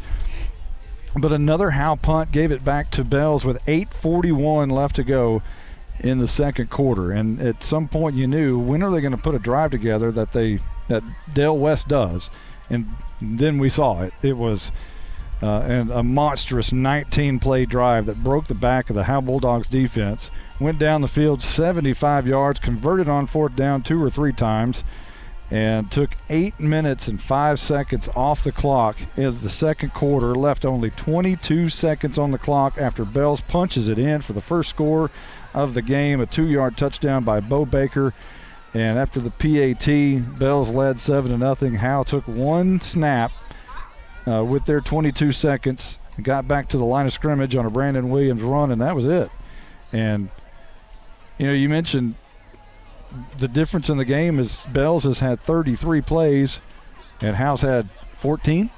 Yes, sir. And that's just tough. When you get an opportunity, and Coach Jay talked about that, they're going to have to control the tempo of the game, not Bells.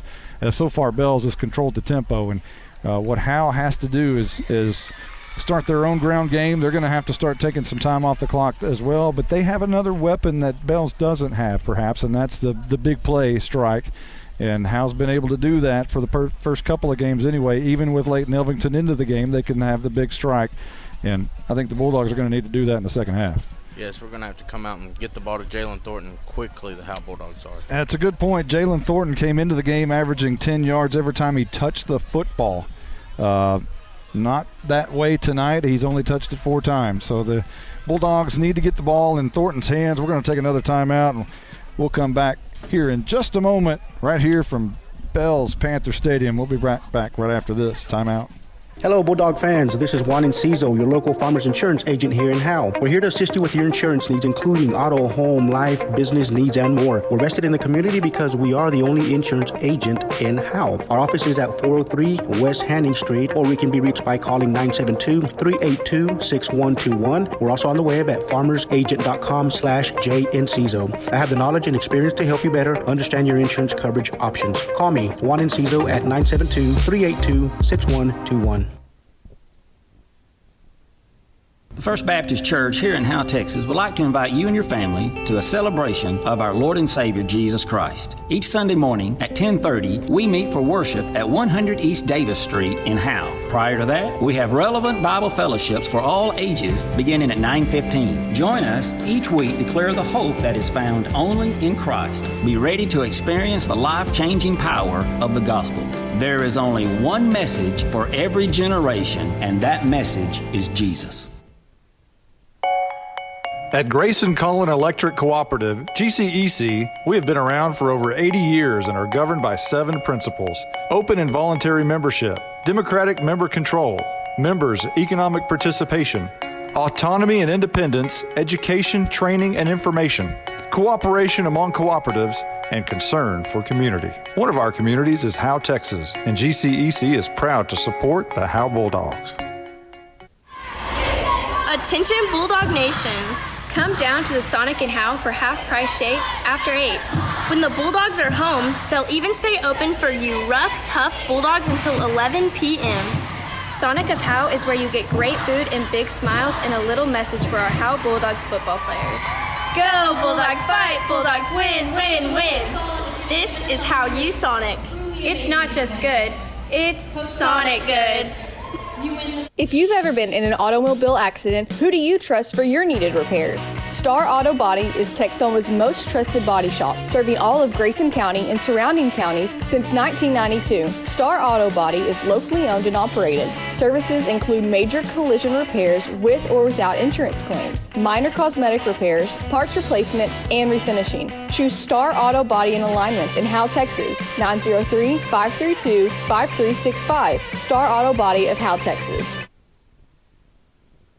This is attorney Kimberly Killebrew. I'm a Howe resident with 27 years experience practicing family law. I service the greater North Texas area, including Grayson, Collin, and Denton counties. Call 214-432-1595 to schedule a consultation to discuss your divorce, child support, custody, or family law needs. Mention this ad and you receive a free 15-minute phone conference. In-person appointments are available in Grayson County or our principal office in Plano, Texas. Welcome back to the Old Men at the Coffee Shop halftime show, sponsored by Baker AC and Heating. Now here's Caroline Slauson, Justin White, and Blake Burnett. Well. I know Caroline is trying to get some nachos. Yes. She's got her weekly nacho review. Yeah, you got to have a review here. So we'll see how she's doing with that here in just a few moments. But right now it's still half, and it's almost like halftime is taking longer than the first half seems. Yeah, the way the Panthers moved the ball, the way they sucked up all the clock here. I like what Nate Lynch and this coaching staff is doing. They've got the middle school quarterbacks, Garen Langford and Jacob Campbell here, working with the team on the sidelines, displaying flashcards, and they're all working with the offense. So grooming your middle school quarterbacks for the next step, and that's pretty neat to see. I think that is really good. Just kind of getting them ready. Everybody getting the same system. And the JV quarterbacks as well, the Lopez's here. Yeah, getting them in the same system here so that when they get up to varsity, they'll be ready. Well, again, it's 7-0 Bells in the lead here at the half.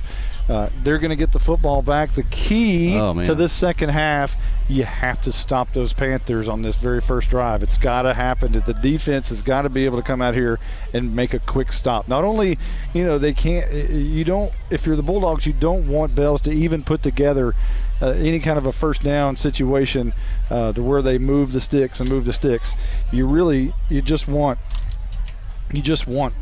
4 and out. For the Bulldogs. It's so key here to start this second half. Don't allow them to extend the drive. Don't allow them to get in a rhythm. Again, we talked about before that final drive of the first half, they had been able to stop them. Had gotten a couple of first downs, but the Bulldogs have done what they need to do to force them to punt. But it was that last drive that they really started to string some plays together, got some fourth down conversions, and just really got to see what Dale West envisions for this Bell Panther offense. And that's another thing. Everybody always complains that the slot T is boring. It's a boring offense, and nobody likes it. And when when they're your team, you don't like it because it's boring. But when you play against the slot T, you really hate it. Yeah. If you don't like it when it's your team, you really hate it when it's not your team and they're winning. I kind of like it because it's different. Everybody does spread offenses and puts 4 receivers out and toss it all over the yard, and it's just different. And that's the reason I like it. There are defensive coordinators across the state of Texas that hate that sucker. Mm-hmm. They hate the slot T just because it's so hard to defend. And I was talking to a friend of mine this past week who's a coach. He said that you don't prepare for things like that. You don't have a lot of people who do scout team slot T formations, so it's just a little bit harder to prepare for. And not only that, it's just the mentality. It's a different mentality than most kids have today. Most kids grow up in these programs that run this, wide open set, and you end up with cornerbacks kind of playing linebacker because they're spreading it out. And here come the Howe Bulldogs back out on the field through the tunnel. And when you have cornerbacks playing linebacker and you run an ISO at somebody and you try to, they don't want any part of that. They make some business decisions there when somebody with a ball carrier is coming right at you and you got to make a tackle. So the Bulldogs are going to be kicking off to start this second half, as we've still only had 9 possessions. And we'll be starting our 10th here in just a moment when Bells gets the football to start this second half. How many possessions did Howe have in the first half? Howe had 5 if you count the one play at the end. Wow. And 33 plays for Bells, 14 for Howe. And that's been basically the difference in the game. We got our stats from our Blizzard, who's on site here. And Kevin Flores about to get ready and unleash the Tech Wave kickoff. And it is a squibber down the middle of the field. Going to be taken at the 22-yard line by an up-man near side. Galloping, looking for some room. He's got the near corner. He's got a good run back all the way back in Howe territory to about the 45-yard line, near the 40. So a great run back by Bells to start the second half. And that is exactly what you did not need to happen in this second half. Yeah, that's what you don't want to have, is have them get a long return and start their methodical offense on your side of the ball, on the side of the field. What that does, it automatically guarantees you that they're going to go for it on fourth down if they're anywhere close. So it guarantees you that they have 4 plays to work with. That's not a good situation. No. So 11:50, we're just underway, and here is Rowland under center, and he's going to hand off on the 8-hole reverse around the right side, and Howe does a pretty good job of snuffing that one out. It's going to be 2nd down and 9 coming up, 1-yard gain for Bells. Yeah, that little reverse there, good job by the Bulldogs here. Punter Brusso coming in there from the cornerback position we talked about. They've got about 10 in the box there, 9 in the box to try to stop this Panther defense or Panther offense. Good job there by Brusso to make tackle. Matthew Bearden, Jaron Ing, Jackson Adkins, and Colby Lappin down lineman for Howe. And here's a handoff to Waldrop over the left side. And he spins and carries a few Howe defenders near the 35-yard line. A pretty good pickup there. Bring up 3rd and about 3.5. You know, Caroline asked me what adjustment need to be made in the second half, and it really maybe the thing I can think about is just getting off your blocks a little bit quicker, trying to clog up that offensive line there, clog up the line. Bell's moving quickly. We'll check down with our Night Furniture sideline reporter after this play.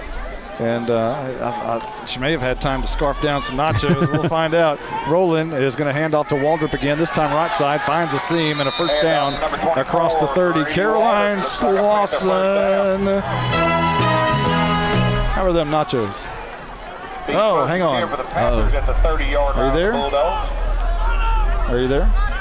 Are you there? I'm here. There you are. There we go. Guys, I didn't get nachos. They don't take debit card here. Oh, no. Such a letdown. Oh, well, if I had They get cash. an F. They get an F.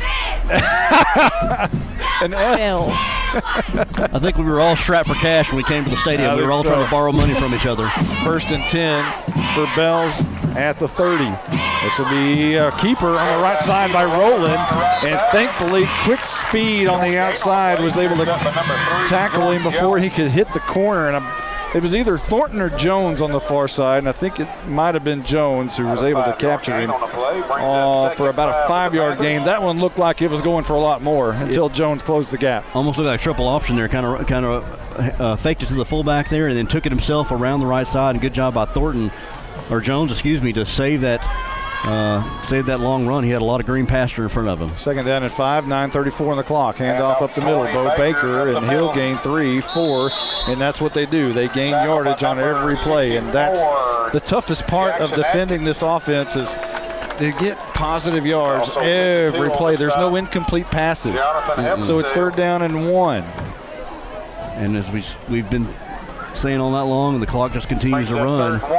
You know, another thing, Monty, is we really haven't seen that bad of tackling tonight. The tackling's been fairly decent. Would you agree or disagree? Yeah, I would definitely agree. It's just that, 3 yards a pop, 3 yards a pop, 3 yards a pop, and, if you get 4 of those, you get a first down. Here is a quarterback keeper by Rowland, and he'll pick up the first down and 3 yards on that pop. There we go. So Bell's kind of doing what they want to right here to open the second half. And if they put points on the board, Howe's all of a sudden got to change their game. It's almost like the pilot point situation we were talking about earlier. Yeah, you start doing things that you're not used to doing. Again, we may start seeing Elvington having to throw the ball a little bit more than he's used to. If at some point when the Bulldogs get the ball. Rowland under center, and this will be a handoff to Waldrop again, right side. Lots of room there. Good gain of about 5 yards, 6 yards. And we have a bank of lights that seem to keep going out. It looks like they're all on, but something is flickering. And now we have an injured player on the field, and it's a Bulldog. I can't tell who it is either. It's hard to see from all the way over here. Caroline, any idea? Hi, guys. This is Colby Lappin. Colby Lappin is down. we go ahead and leave her potted on there. And we've been talking about the lights. These lights above me, I don't know if you can see where I am. I'm in down the south here. end zone? Yeah, they just keep going off. Are they all on, or is there one that's off? No, there's one that like half of the bulbs are out. Oh, I see. So it's a little bit dark on that corner side where the scoreboard is on the near side. But again, we got turf over here, an 8-lane track. It's a really nice facility. Somehow there's no room for broadcasters in a press box, but the field surface is nice and everything else is great over here. The press box actually on the home side it's at least 1991 because I played here my senior year, and looks the same. That same press box was here, during those days. So, and I'm not a young fella. Lappin is back up. He'll come over to the near side. Well, Ricky Yake in his 31st year. You hate to see a Bulldog go down, but that may have gave this defense a little time, a little extra time to rest, even though they just came out of half. But the Panthers continue their methodical drive. Yeah, quickly already we're looking at the 8th play of the drive for Bells, and they've taken almost 4 minutes off the clock to start the second half, and already knocking on the door, 2nd down and 2 from the 8-yard line. Not a good situation. Be 2nd down and 2 and for the Panthers. It appears like 7-yard line. Luke Jackson may have checked in for Lappin. Roland goes under center and hands off up the middle to Waldrop. He fights and spins forward close to the first down. He needed 2 to get it, and it looks like he got it. So it's going to be 1st and goal for Bells. Most of the game has been played on that south side of the field, and we're on the north, so almost the entire game it's been hard to see. We'd like for them to play down here a little bit. Yeah, with a little bit more lights and a better vision from where we're at. And we're under just about 7.5 minutes, and it's 1st and 10 for Bells. From the 3, and here's a handoff, left side. That's going to be Waldrop, I believe, is going to be close, not in. Maybe a gain of 1. Another thing the Panthers have not done tonight is turn the ball over. That's kind of one of the things, if you're on defense, you kind of try to do to try to get you an extra possession, is force the ball out, force a fumble. And unfortunately for the Bulldogs, the Panthers have not done that. They've done a very good job of ball security. I don't know if it feels that way at home, but it's been a quiet crowd tonight. Caroline mentioned that. Kind of lulled to sleep. And here's a quarterback sneak from the 1. Bell's trying to get in. No indication yet. Still no indication on 2nd down and goal. And now touchdown Bells. And the quarterback keeper from Blake Rowland. And Bells extends their lead 13-0, awaiting this PAT that will be tried by Keaton High. Got behind that 238-pound average offensive line, and it took a little while for the officials to make it official, but got the push they needed for the touchdown. And here's the PAT is blocked, and that could come back to haunt Bells. 13-0 is going to be our new score in Bells, Texas. There's 6:50 on the clock here in the second quarter. Howe's about to get the football. They're going to need to do something with it. We'll be right back right after this timeout. Monty, now that we're off the air, let's talk about something important. When's your birthday? That's an interesting question. It's in May. Did you know that Bucksnor Barbecue will give you a free birthday buffet? What? All you got to do is show your proof of age and get a free Bucksnor Barbecue buffet for your birthday. They'll even include the drink. Well, we're going to my parents for my birthday. Well, Bucksnor Barbecue will keep that offer 5 days before or 5 days after your actual birthday. Hey, I'll even go to Van Alstyne for that. Bucksnor Barbecue is located in downtown Van Alstyne. BucksnorBBQ.com. To compete at the highest level, you need reliable teammates to share the load, strong leadership, and unquestionable character. It's true in athletics, and it's true with financial services. At Independent Bank, we understand success on the field is a result of unseen hours of hard work and preparation long before the first whistle.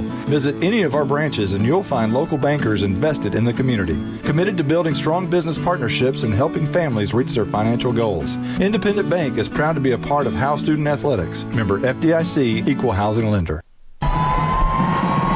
Welcome back, 6:50 on the clock. Keaton High's kick's going to be a high kick. It's going to be taken by Brandon Williams on the near side. Looking for some room. He's got near side 50.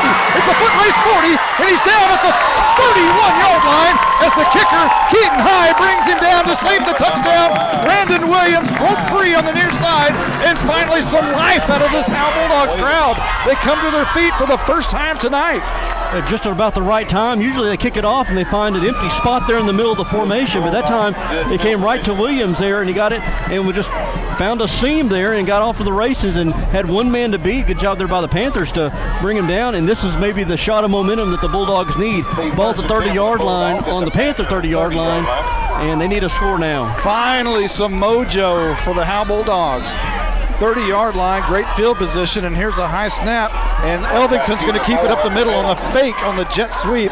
He's going to pick up about 5 before he's driven backwards hard, and he never does go down, but they blow the whistles after a 5-yard pickup near the 25, giving 6 to the 24. You see Elvington, the legs of Leighton Elvington. He didn't pass the ball much last year, and on that one, it was just like, let me go ahead and take this and see what I can do with it and get some a nice little gain. 0 passes from Bells, not too many from Howe either. 2nd down and 4 coming up. This will be a handoff to Williams, and he breaks free around the right side, 20, 15, carrying Bells Panthers for a first down at the 12-yard line. They'll mark him at the 13, and a great hard run by Brandon Williams. Good job by Williams. He got into the line there and realized there's nothing there. Bounced to the outside. Got a good block on the outside and able to get him a first down. And it seems like this crowd and this team is just starting to get a little bit of momentum, a little bit of energy on this side of the ball. 5 minutes, 49 seconds after an 11-yard run by Brandon Williams. A fresh set of downs. Elvington in the gun. Toss, left side. Harmon looking for a block. Gets a block from Carson Daniels, but someone on the left side of the line did not get the extra block. And Harmon was slung down hard. Loss on the play. Maybe a loss of 2. For the Bulldogs. Good pursuit by the Panthers. Harmon trying to break it outside. Bounce around there, trying to wait for his blocks to form, and just nothing came there from back behind the sticks. 2nd down and 11, really 12. And this will be a handoff to Carson Daniels up the middle. That's not going anywhere. Back to the line of scrimmage to about the 15. So now all of a sudden it's 3rd down and 12. And this is going to be 4-down territory here for the Bulldogs. So you got 2 plays to get 12 yards here. You don't got to make it all up in this one down. The wind a little bit in the face of the Bulldogs. Not a heavy wind. Elvington does want to throw. Flushed out of the pocket, coming right side. Over the middle, wide open Wyndon. Caught it at the 3. He's down at the 1. They'll mark him at the 1. Wyndon was wide open in the middle of the field by himself. Good awareness by Leighton Elvington. Felt some pressure in the pocket, rolled to his right, and then right there, as you said, in the middle was Wyndon wide open, and almost able to got up to the goal line, almost able to get in, but a good job for the Bulldogs. Convert, 1st and goal now. 4:25 and rolling here in the 3rd quarter. Howe trails 13-0. 1st down and goal from the 1. Elvington barks in the gun. High snap, brings it down. Harmon fumbles it at the 1-yard line. A scramble for it. Bell says they have it. It was a bad exchange between Elvington and Harmon. It looked like Harmon was able to jump back on it, but no indication as they're still wrestling at the bottom of the pile, and Bells has the football. Oh, man. A fumble as Howe was about to punch it in at the 1-yard line. Unbelievable. The worst thing that could happen right now. That's happened 3 times in the first 3 weeks for Howe, as the full moon on Friday the 13th backs Howe down at the 1-yard line. A fumble by Harmon gives it back to Bells. You're right there. You're knocking on the door, and yeah, that exchange there between Harmon and Elvington just wasn't there, and ball fell on the carpet, and now Bells will have it in the shadow of their own goalpost, but they've been shown that they can move the ball here when they need to. This is where your defensive line needs to really get off their blocks here. See if you can maybe get a safety here. Howe wanted the score from Waldrop, didn't get it. He was down at the 1. I don't think there was an argument about that, but now the officials have called a timeout. Called by the Bulldogs. Howe has taken 1. We'll take 1 too. We'll be right back right after this. At Grayson Cullen Electric Cooperative, GCEC, we have been around for over 80 years and are governed by 7 principles: open and voluntary membership, democratic member control, members' economic participation, autonomy and independence, education, training, and information. cooperation among cooperatives, and concern for community. One of our communities is Howe, Texas, and GCEC is proud to support the Howe Bulldogs. I'm attorney Micah Belden, and I will always be a Bulldog. I'm a proud graduate of Howe High School. The great leadership from our teachers and coaches helped me be able to become one of the few certified criminal law specialists in Texas. While I love the black and white, in trials, everything is not always that way. If you've been investigated, arrested, or charged with a crime in North Texas, you need to call me now at 903-744-4252 for a free consultation. I'm board certified by the Texas Board of Legal Specialization, Principal Office, Sherman, Texas. Yeah, welcome back. 4:08 on the clock. Howe just turned it over. Bells has it at their own 1 yard line. Roland is going to quarterback sneak it out of trouble, and he'll only get one. Howe pushes him back. The entire crowd is giving the safety signal, but Roland clearly got out, and forward progress will push him out maybe a yard and a half. It'll be second down and 8. Yeah, they're just trying to get them a little bit of breathing room right now as they get up to the 3 yard line. This would not be 4-down territory, I would assume, for Coach West. So no way. If you can stop them here these next 2 plays. And here is a handoff right side. And nothing doing there as the Bulldogs again do a pretty good job of snuffing that out. They'll give him a couple near the 5 yard line. And Bells is facing a third down and about 6, perhaps. Short gain on the play brings that if you can get a stop here. You gotta hold them right here. This is this is one of the most important plays of the game. Really is. Right here on 3rd and 6. I feel like you'll take the air out of the stadium here if you get a first down. Roland goes under center, and this is going to be a handoff straight up the middle. Thornton was right there. For a moment, Waldrop was going to break free, but Thornton, the safety valve at the end, stopped him short of the first down, and Howe has a player down, but now he gets back up, and that is Thornton, and it's 4th down, and the punt team comes on for Bells, and that is a big sigh of relief for this crowd here on the visiting side of Panther Stadium. Crisis averted by the Bulldogs. Now you got to maybe hope for a big return here, a good return, and just kind of start over. Punt number 8, Blake Roland.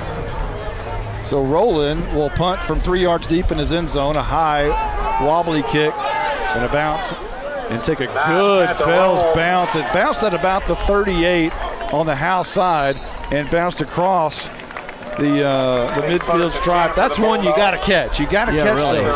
You know, Bill Parcells always said there's hidden yardage in every game, and that is a hidden yardage play.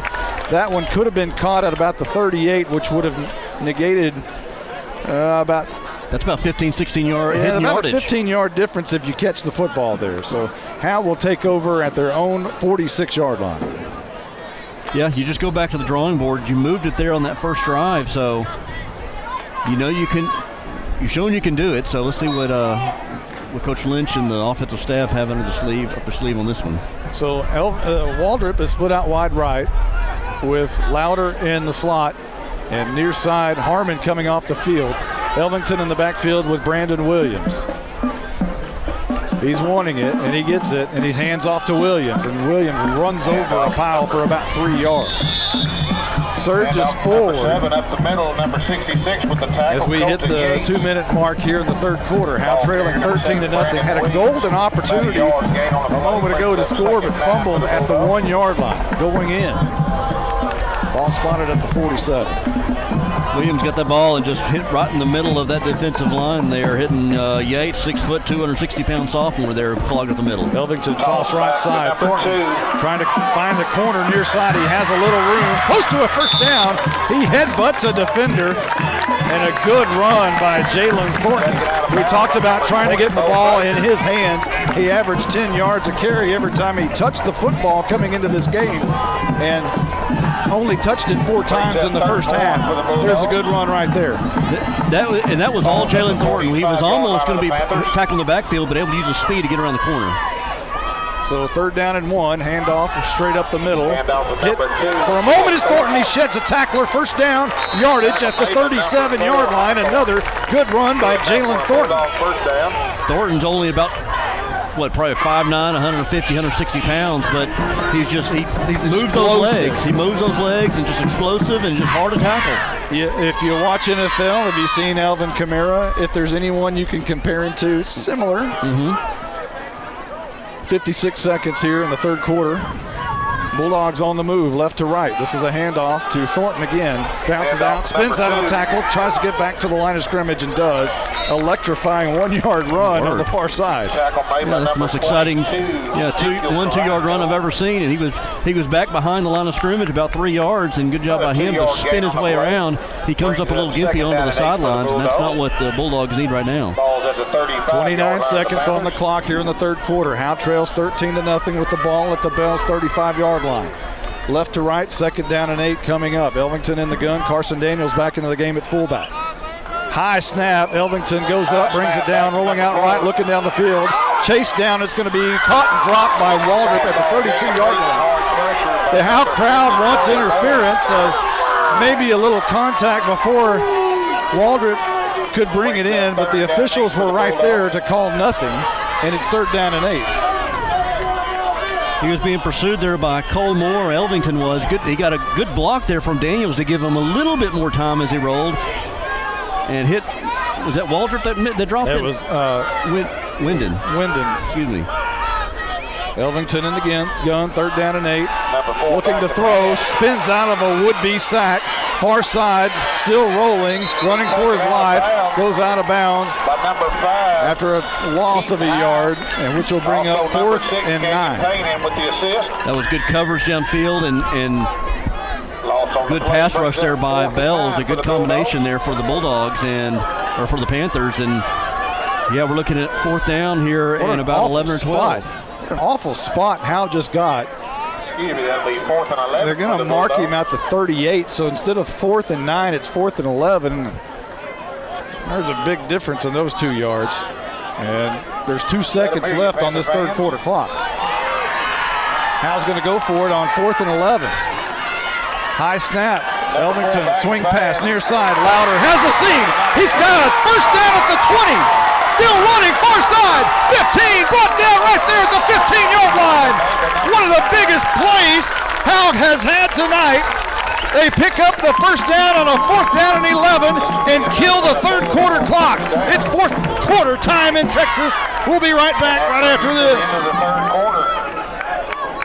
This is more than a bundle. This is way more than a combo deal. It's your sanctuary, your home field. It's where everything happens. This is your home, your car, your memories. And you want to be sure they're protected with home and auto insurance. As your State Farm agent, I get it. That's why I'm here to help life go right. My name is Ed Meacham, and I'm your Howe State Farm agent. Give me a call at 903-892-3923 or on the web at mredinsurance.com. Since 2011, Scoggins Funeral Home and Crematory has walked with hundreds of families through the most overwhelming time of their lives. Their job is simple: to make this season a little easier. What you can expect is a no-pressure, people-first philosophy, custom services for memorials that you'll remember forever, and reasonable pricing. Tommy and Bobby K. Scoggins have built a reputation over the past 30 years in the funeral business for making every family feel at home. Visit ScogginsFuneralHome.com or call 903-482-5225. Welcome back. 13-0. Howe trailing here in Bells. It's 4th quarter time in Texas, and we are entering the 16. Howe's in the red zone at the 16-yard line. What a magnificent play call that was by offensive coordinator Nate Lynch. A little swing pass. Arturo Louder, somewhat similar to the very first play of the game, as Louder caught it on the swing and picked up the conversion on the 4th and 11. And here's Louder with a handoff to Williams up the middle. He's got a seam. He's got the 5. It's touchdown time in Texas. Brandon Williams with his first touchdown for the Howe Bulldogs punches it in, and it's a big one. 11:54 left to go in the 4th, and Howe cuts the lead 13-6. It's Friday the 13th. It's a full moon. Something is in the air. I'll tell you what, they came just about the right time. A handoff there, a misdirected handoff there to Williams, and broke to the outside, used some of his speed. Great blocking, confused the Bills' defense there. The PAT by Flores is no good. And it'll remain 13-6, our score. There's a flag on the play, which is against Howe, and it'll be declined. We'll take a quick timeout. We'll be right back right after this. Hello, Bulldog fans. This is Juan Enciso, your local Farmers Insurance agent here in Howe. We're here to assist you with your insurance needs, including auto, home, life, business needs, and more. We're vested in the community because we are the only insurance agent in Howe. Our office is at 403 West Hanning Street, or we can be reached by calling 972-382-6121. We're also on the web at farmersagent.com/JEnciso. I have the knowledge and experience to help you better understand your insurance coverage options. Call me, Juan Enciso, at 972-382-6121. If you've ever been in an automobile accident, who do you trust for your needed repairs? Star Auto Body is Texoma's most trusted body shop, serving all of Grayson County and surrounding counties since 1992. Star Auto Body is locally owned and operated. Services include major collision repairs with or without insurance claims, minor cosmetic repairs, parts replacement, and refinishing. Choose Star Auto Body and Alignments in Howe, Texas, 903-532-5365. Star Auto Body of Howe, Texas. Welcome back. 11:54 left to go in the game. Howe just scored on a 16-yard run by Brandon Williams. It was an 8-play drive that took 46 yards. And here's Kevin Flores, Tech Wave kickoff, going to go to the right side of the field. Going to be taken at his own 20, and a good return again by Bells. And luckily for Howe, the returner steps out at about the 40-yard line. Still good field position for the Bells Panthers, but not quite to midfield. Well, let's note that missed extra point there by the Bulldogs. They could really have used that when Bells missed theirs to make it 13-0, and then Howe scored, could have made it 13-7, and that may come back to haunt them. This game can come down to 4 plays. It really can. The 3 false starts. Yes. And then the fumble at the 1-yard line. And I wrote those 2 down as notes during the game. But those, yes, exactly. 4 plays to remember, and here's Bells on first down on an 8-hole reverse to Hawthorne. Near side, sheds the tackle of Jordan Jones, picks up a first down, looking for more. Finally brought down by Leighton Elvington and Noah Campbell, but not after a good first down run to the Howe 40. Probably the longest run of the night for the Panthers. It was a little run to the outside there. Usually the Bulldogs have done a pretty good job on outside runs, being able to contain them, but they got past the defense there and into Bulldog territory. Still not one pass from Bells tonight, which is so strange from a year ago. 11:23 on the clock. Rolling, handoff, Waldrop, left side. He's got 4 or 5, and there's some pushing and shoving at the end of that play with Jordan Jones and one defender. No flags. The official right there broke it up. Hogan Harris and Jordan Jones kind of got into a little tussle, but it's over. It's 2nd down and 6 coming up. Remember what I talked about earlier in the game is the methodical offense and running the ball, how it could kind of take its toll later in the game, and this is kind of where it's starting to take its toll. Howe needs a turnover. Ball at the 36. And for the first time tonight, Rowland wants to throw, and he's sacked way back near midfield. Hunter Brusso, you used to play the band for the team. Now they play it for you. He rolled out to his right, a cornerback blitz by Brusso. Didn't even see him from his blind side and knocked him down. And bring him back, and exactly what the Bulldogs want is a 3rd and long for the Panthers. They haven't seen this very much tonight. 10:22 on the clock. And boy, that was a hiccup by the Panthers. Big loss, 3rd and 17 coming up. 8-hole reverse, and Hawthorne escapes. A great job. The unheralded player of that play again is Brusso. He sealed the edge. He made Hawthorne commit inside, and that's where Jackson Atkins was. And Atkins said, Great analysis there, Monty. Yeah, he just sealed the outside and cut him back inside where the big boys there able to gobble him up. So it's punt time for the Bells Panthers, and Rowland will drop back, and he'll stand at his own 40.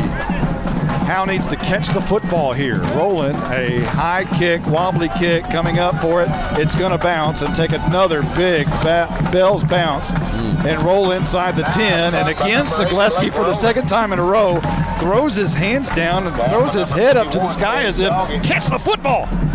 Yeah, you can fair catch it, and you saved yourself about 12 to 15 yards there. And those yards are valuable at this point right here with 9:31 left in the ball game and you're down by 7. So 9:31 on the clock, 13-6. Howe trails but has the football. They need to put together one of these 19 plays. 9.5 minute drive. 91-yard drive. 9.5 minutes. Go for 2 and win them. Go home. Yep. Be in bed by 10. 1st and 10. Howe moving right to left, north to south. No wind at all. We'll check down with Caroline here in a moment. The flag is just draping steel. Handoff near side. Harmon breaks through for a tackle for a couple of yards. Near a first down for about 8. I believe that was Harmon. That was Harmon. It was Harmon. Let's check down with Caroline, our Night Furniture sideline reporter. Well, guys, we've been talking about how quiet it's been all night. It is not quiet anymore. This crowd is revved up, ready to go. Elvington in the gun, 2nd down, handoff. Williams up the middle, not much there. He's slung down after a gain of 1 perhaps. 3rd down and 2 along to maybe 3 coming up for Howe, deep in their own side of the field. It's an inside handoff there to Williams. Again, that middle clogged up there by the big boys on the defensive line. It's a key 3rd down here. Elvington in the gun, 3 receivers near side, and Bells jumps offside, and Leighton Elvington hammers it down the field. As the whistles blew, it was against Bells. One would think it appeared that Bells came across. And when that happens, it's a free play, and Elvington decided to chunk it down.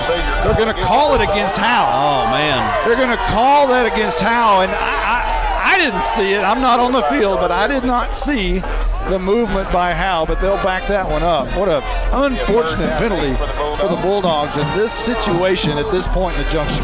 And I think Coach Jay's distaste for the Commerce chapter is starting to rear its ugly head here. He didn't like that call at all as he come over there and give the referees a earful. Ball at the 11-yard line now. 3rd down and 8. This changes everything. Swing pass out, long throw. Elvington, it's incomplete. They're asked that Elvington and the Bulldogs were on the right hash to throw a screen pass. It takes a lot of muscle across the field. There's no crown. There's not a crown issue because it's such a flat field out there. But it's a long throw on a screen pass. Yeah, long throw on a bullet like that. Yeah, long throw, and Jones is trying to hold his block and his guy, and then gives time for the Panther player to come over there and defend that. So now you got to give it back to Bells. 4th down and 8, punt time for Howe, and a timeout's been called. We're going to take one too. We'll be right back right after this.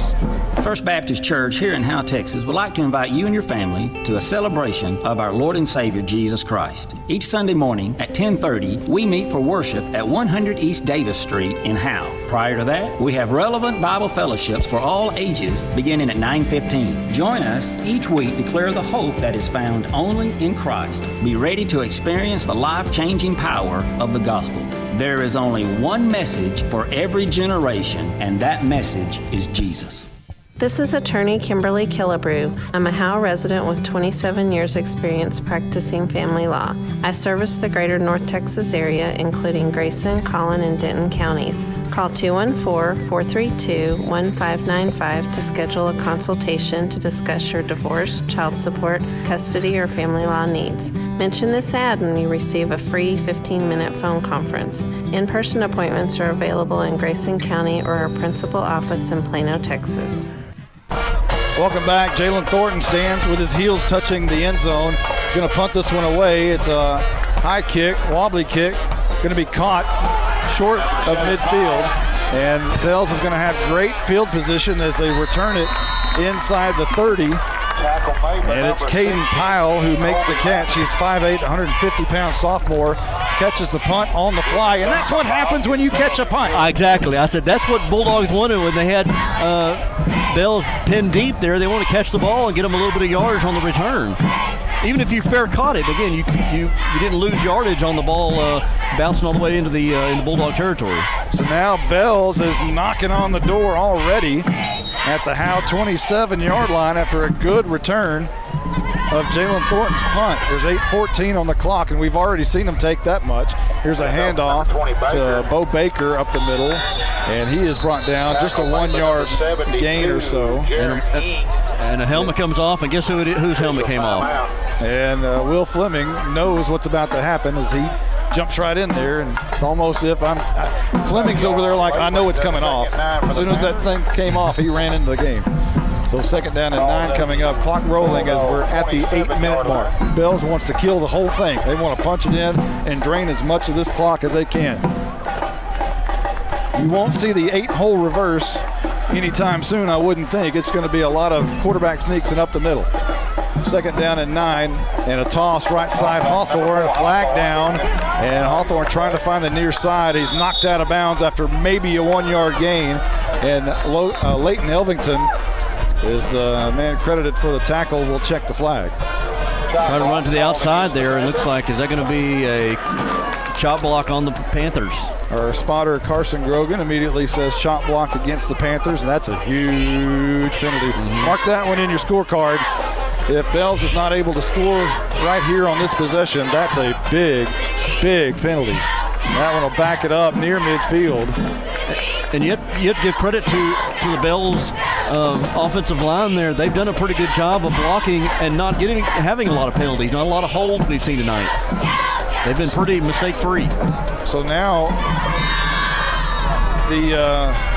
in order to get a first down, Bells is going to have to get somewhere close to the Red River. 7:30 left to go in the game, and it's 2nd down and 23.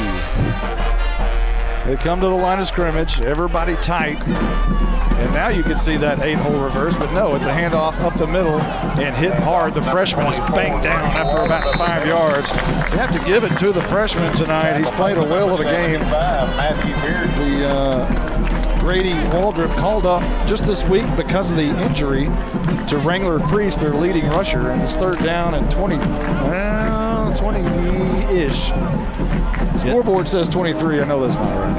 That's one thing I noticed about this Panther team is they're missing Wrangler Priest and Condor Moore as their two hosses. But this team is sprinkled with a lot of freshmen, sophomores, and juniors. And don't forget, it's homecoming tonight. They want to win on homecoming whistles before this one can get underway.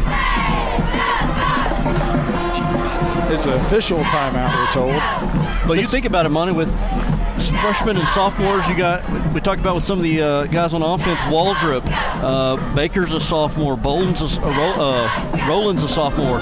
You put those guys 2 or 3 years in this system in Dale West, and it'll be kind of interesting to see what they can do here in a couple of years. It's a very young team.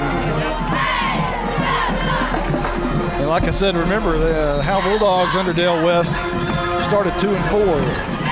And they went 3 deep that year in 2014. Man in motion, and Rowland looking back. He's in trouble. Brusso almost had him again. He slowed him enough, but Rowland now rolls out right. Flag down, and Harmon finally brings him down back to the original line of scrimmage, but there's a flag down, and we'll have to check that and see what it is. 6:22 on the clock. Well, good job there by Hunter Russo. I'm sorry, Caroline? Oh, is that Caroline? Oh, I thought Caroline had something. Called against the Panthers. That was a good job there by Hunter Brusso there to put pressure on Rowland. He didn't make the tackle, but he was able to at least slow him down and allow the other Bulldogs to pursue him. And again, he got the penalty on the play, so draws him back even farther. We're told it's a hold against the Bells Panthers, so ball at the 38. The bad thing is, all these penalties and stuff, I know it's good that you're not giving up points, but they're taking more time off the clock. It's prolonging the game. Prolonging what they do best is take time off the clock. They actually split a man wide to the left in a slot. And here's Rowland wanting to throw. Pressure from Brusso deep down the field looking for the freshman, and it's incomplete.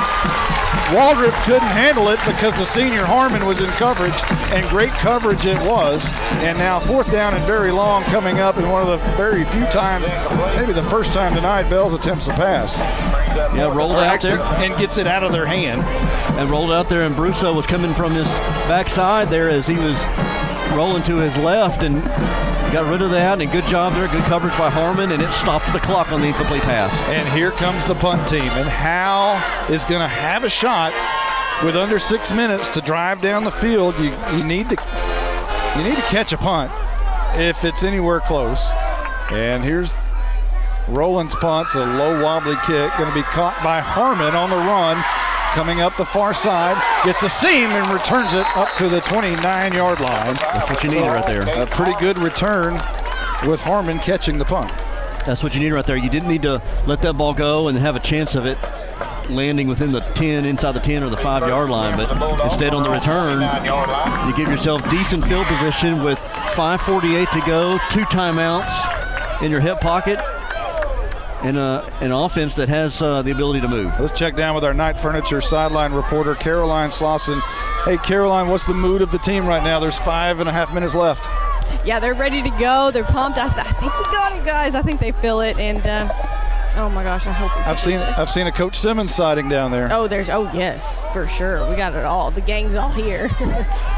First down at 10, Elvington toss near side.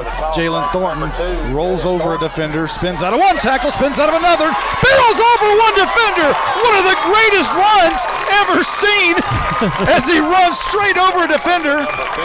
Picks up a first down and jumps up, comes off the sidelines.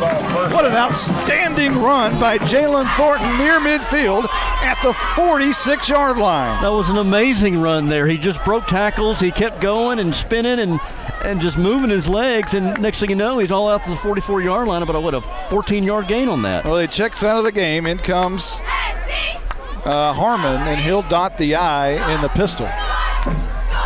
And now Brandon Williams will move from the right to the left side of Elvington. 5:12 on the clock. And this will be a handoff to Harmon, left side. And he escapes one defender and brought down hard at the line of scrimmage. No gain, second down and 10 coming up. And now you're fighting the clock. You're under 5 minutes. The thing about Thornton in that last run is, as we talked about, he goes 10 all the way, and so he tired out pretty quickly on that last run. Rightfully so, though. And I don't think he went 10. I think he dialed it up to 12 somehow. He overmodulated. 4:41 left to go in the game. Howe down by 7. Need a touchdown here. 4 yards shy of midfield. Thornton back in the game. 3 receivers to the right, 1 near side, and now a little bit of movement up front before it could get underway. They were trying to swing pass out to Thornton. Got a little antsy. Second down and 15 coming up now as they back it up. And again, Howe making those little mistakes like that on offense. Timing, it's just timing. It really is, and they're making it at a time when they can't afford to with 4:27 to go. These mistakes are happening at bad times of the game right now. So now the ball at the 41. Second down and 15. Elvington, handoff up the middle, bouncing and spinning out of tackles is Thornton. And good for maybe 3 yards up to the 44-yard line. Coach Jay not happy about something. Lappin's helmet came off, so a new center is going to have to come into the game. Jackson Adkins will check in, and Coach Jay is giving the business to the near official. Not happy. He doesn't like Commerce Chapter anyway. He ripped off Lappin's helmet is what we're told. He had it ripped off, and now Lappin has to come out of the game, and he's the center. So Adkins, a new center, comes into the game on third down and 15. 3:55 on the clock and rolling. Leighton Elvington wants it. Looks for the swing pass now, hammers it deep down the field, and it's going to be intercepted at the 25-yard line. He was looking for Harmon. He threw it in double coverage. Good hard pressure in that backfield by that defensive line. He was looking for Louder, actually, but Louder was covered up by 2 defenders. You're going for the home run there, and first and 10 for the Panthers. Again, this all goes back to you feeling the pressure from having to give the ball over to Bells, because they'd be able to possess a lot of the time there. So you're at a 3rd and long, so you've got to make the most of it. Well, and so they go for the long throw, and it gets intercepted. Give Bells credit. They knew they were biting. What Howe wanted to do is throw the swing pass out to Jalen Thornton, and it was covered up. And Elvington looked that way and couldn't go that way, or that one would have been picked and ran back to the house. So his next option was down the field, and he just hammered it down, and it was intercepted. And now Bells will run for a couple yards on first down, and 3:35 ticking on the clock. They're probably just going to be able to kill it unless Howe can strip the ball here. Yeah, this is where, when you make the tackles, you try to get your hand in there and pull that ball out and see if you can get a turnover. You got 2 timeouts still. So you got to wonder at what point you try to take those. If you can stop them right here, you probably do take one. And now Baker escapes a couple of defenders. The ball's on the turf, picked up in the sky. Thornton has it. He's going to the house. It is touchdown time in Texas. I don't believe it. I do not believe what I just saw. Oh my! But there's a flag on the play. Oh my! There's a flag down. The ball carrier was trying to get extra yardage, and we talked about needing to strip the ball, and there it came, and the fastest guy on the field picked it up, scoop, and score. And the Bulldogs have come within 1. Our spotter, Carson Grogan, said the flag came late, indicating that the touchdown should count. Right now, it's 13-12 on the scoreboard, but now they take it back to 6. And Howe, a couple of players have their palms to the sky. Wow. Thornton just took it away from a defender. It popped up in his lap, and when he gets in free space, you're not going to catch him. Curious what this conference is about. The officials are talking for a very long time out there. This is an important decision here, too. This is an extremely important decision. And the flag is going to be waved off. Touchdown, Bulldogs. Jalen Thornton escapes traffic, runs it to the house, and Howe is a PAT away from tying the game. Do you kick it or do you go for the win? They're going to kick it. You kick it. And boy, we talked about missed opportunities earlier in the game. That extra point that you missed last quarter could have put you in the lead, but you got to forget about that now. This is an important hold. So Flores to kick it. Thornton to hold. The kick is up. And it is good. Howe ties the game with 3:02 left. It's Friday the 13th. There's a full moon. And Howe has come back and tied the game. What a fun game to watch. Unbelievable. Now let's talk down on the sidelines. Hey, Caroline, got to be a lot of happy coaches and a lot of happy players. Oh my gosh, this is so much fun! Oh my God, that was incredible. I mean, we were all down here just like, did that really happen? Is this really happening? Did this happen? This is so great. Hey, you're right there next to Coach Simmons. Yes. Get his thoughts about that. Coach, what were your thoughts on that last touchdown? What were your thoughts on that last touchdown by Jalen? Well, my heart's beating very fast right now. And when I saw the flag, I thought, oh no, I'm dreaming it. That can't happen. It's good it turned out like this. I'm glad we're tied up. Now we just need to kick it off, play defense, get the ball back, and win the game. There we go. There you go. And here's the kick.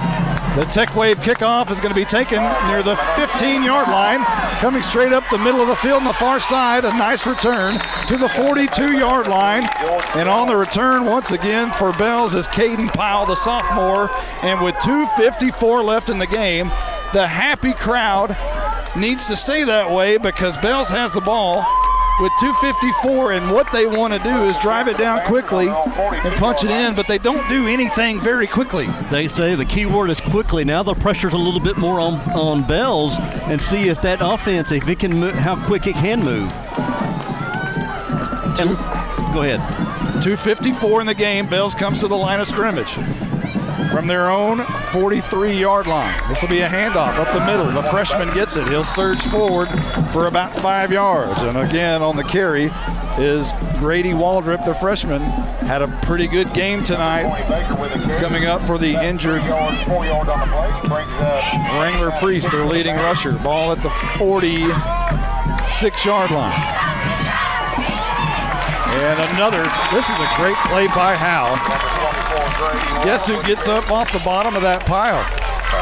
Hunter Brusso. Oh, man, he's been in the second half. His first half, it was J.C. Helpenstell. Second half, it was Hunter Brusso, been the MVP of this defense. We have an injured player down for Howe.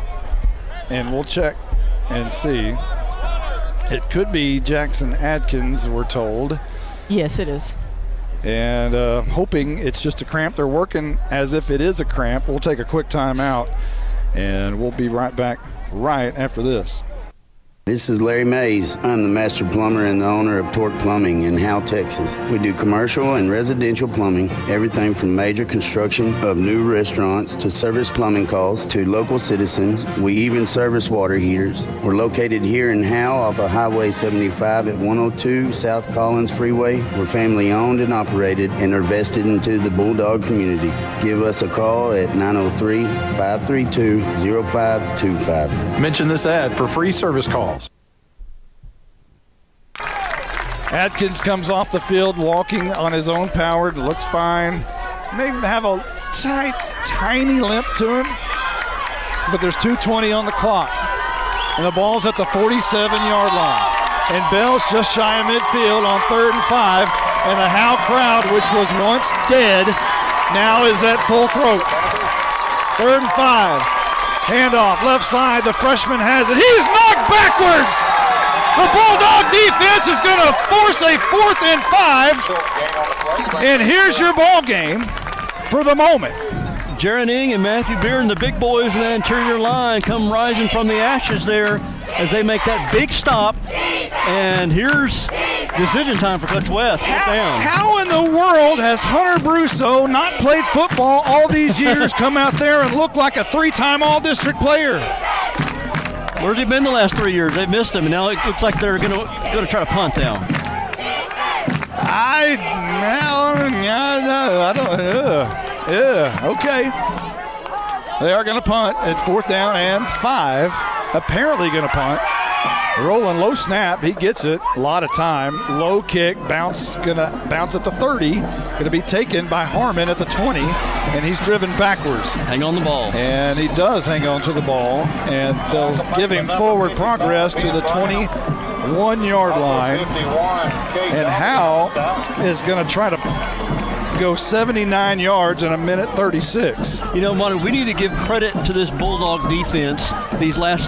Going into this season, there were question marks on the defense. Aside from the first half of the Ponder game, they've played pretty good these last couple games. The Ponder game, the second half, they only gave up a touchdown. It was a long back-breaking touchdown. Last week they played good, only gave up 7 points. And tonight, they've struggled in the first half, made the adjustments, got a turnover, and scoop and score the other way. I just want to know, where did Hunter Brusso come from?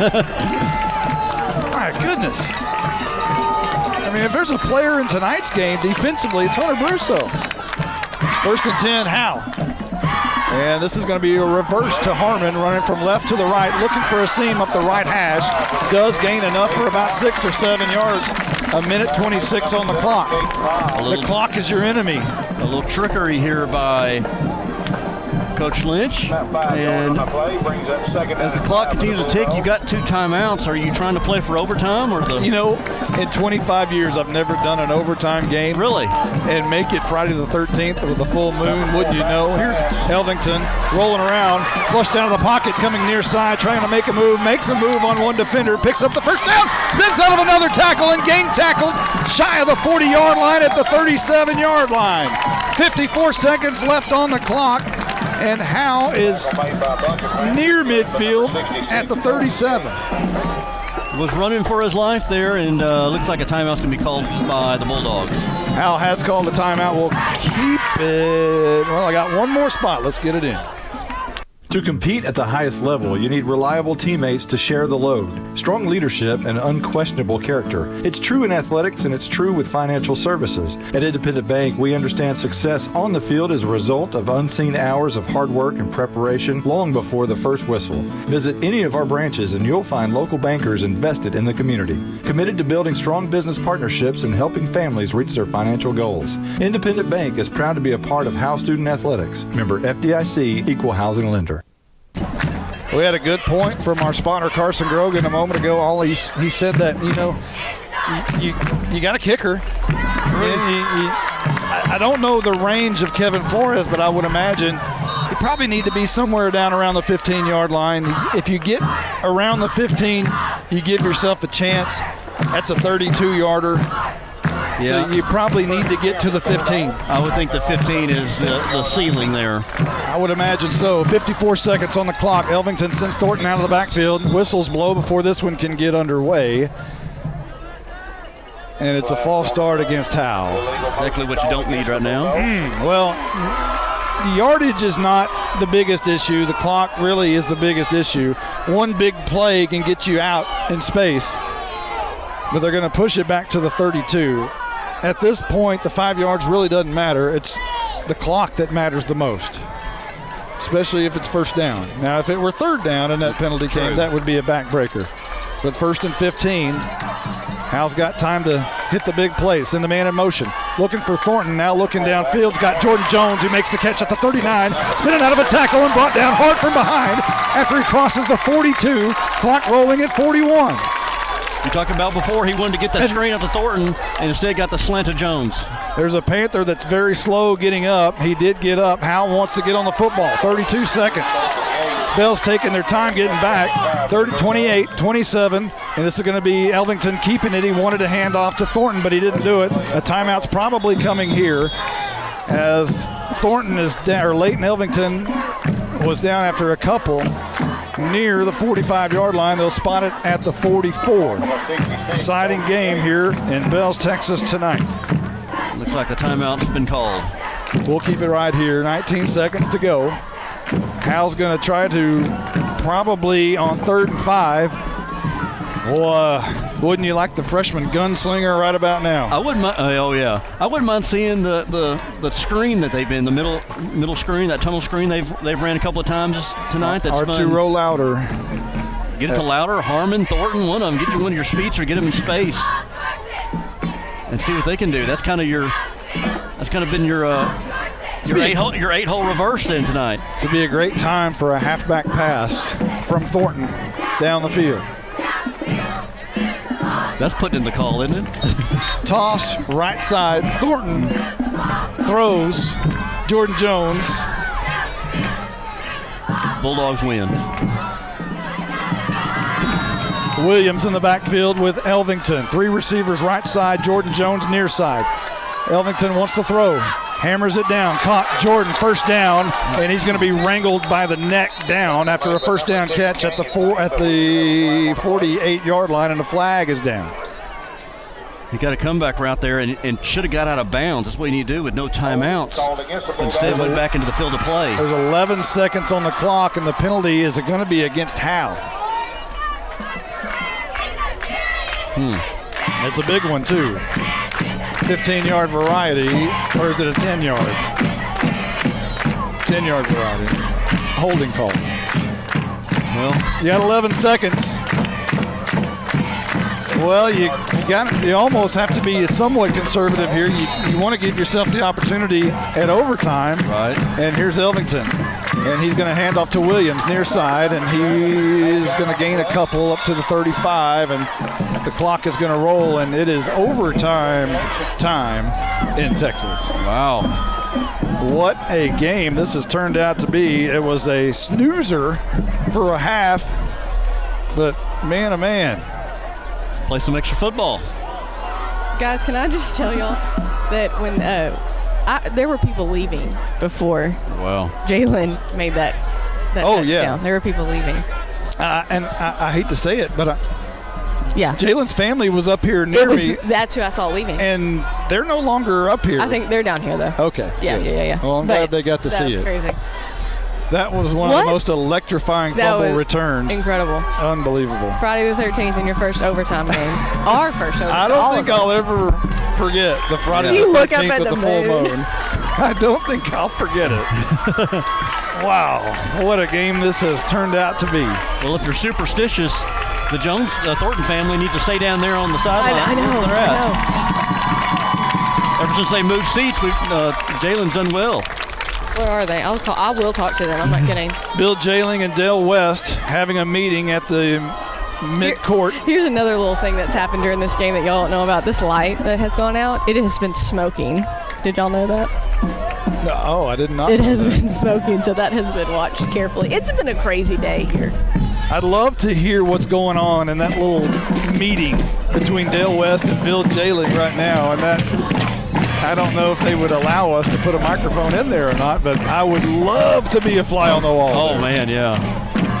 I mean, what are they going to And say? they're both rocking back and forth like prize fighters, just kind of on the right leg, on the left leg, leaning right, leaning left. Both of them, and now they walk to each side. Coach Jay barking at his team. Whatever he's yelling, they're digging. This is where you got to dig deep. You're playing a little extra, an extra quarter of football. So, yeah, we're going to have to freshen up on our rules because I've never done a overtime football game, believe it or not, in 25 years. I think you get the ball at the 25-yard line, each team, and each team has a chance to score. Yeah, I believe. And each team gets maybe a timeout. Maybe. We need the Blizzard to give us the rules on this overtime because I know he knows it. He's our Mike Pereira. He's going to be our Mike Pereira. Hey, Blizzard, come here and give us the rules. Here in Texas, overtime is just like college football. Each team starts on the 25 and moves the ball down the field. As Howe's on offense first, we start. And in the third overtime, both teams have to go for 2 starting then. You can kick field goals in the first 2 overtimes, though. Excellent job, Blizzard. Yes. So Howe's got the football first. Overtime, here we go. Elvington from the 25 in the gun. Wants to throw, swing past Thornton's, caught it. Gets a great block on the edge. Has enough for a first down. Inside the 10-yard line, still fighting and down right there. Outstanding swing pass to Thornton. Got an outstanding block on the near side. I'll tell you what, Thornton just continues to run hard. He got a good block from Jones on the outside, and it took multiple guys to bring down Thornton there. They'll spot it inside the 10, somewhere around the 8. Again, it's on the far side. We can't see. And this is Elvington wanting to run it, looking for a block from Thornton, flag down, and he's going to be thrown down at about the 10-yard line. I did see a flag, did I not, Mr. Grogan? I did. And we'll see what it is. It looks like it's going to be a hold against Howe, so negate everything that just happened well as they'll move it back 10 yards. Yeah, it was a fake the jet sweep there to Jalen, and then tried to get around that corner. Got a hold there from one of your interior linemen. And so, yeah, that's going to take the wind out of the sails here of this Bulldog offense. They're ramped up after that long run there by Thornton. So now the ball at the 19-yard line. Bells jumps across, and whistles blow. They stop the play, and they're going to sort this one out and see. Elvington was looking to hammer it down to Jordan Jones in the end zone because he thought Bells jumped across, and they did, but they blew the whistle and stopped the play. Well, you get some redemption there from the holding, get you a little bit more yardage out of it. So now the ball will be placed at the 14-yard line. What down is it?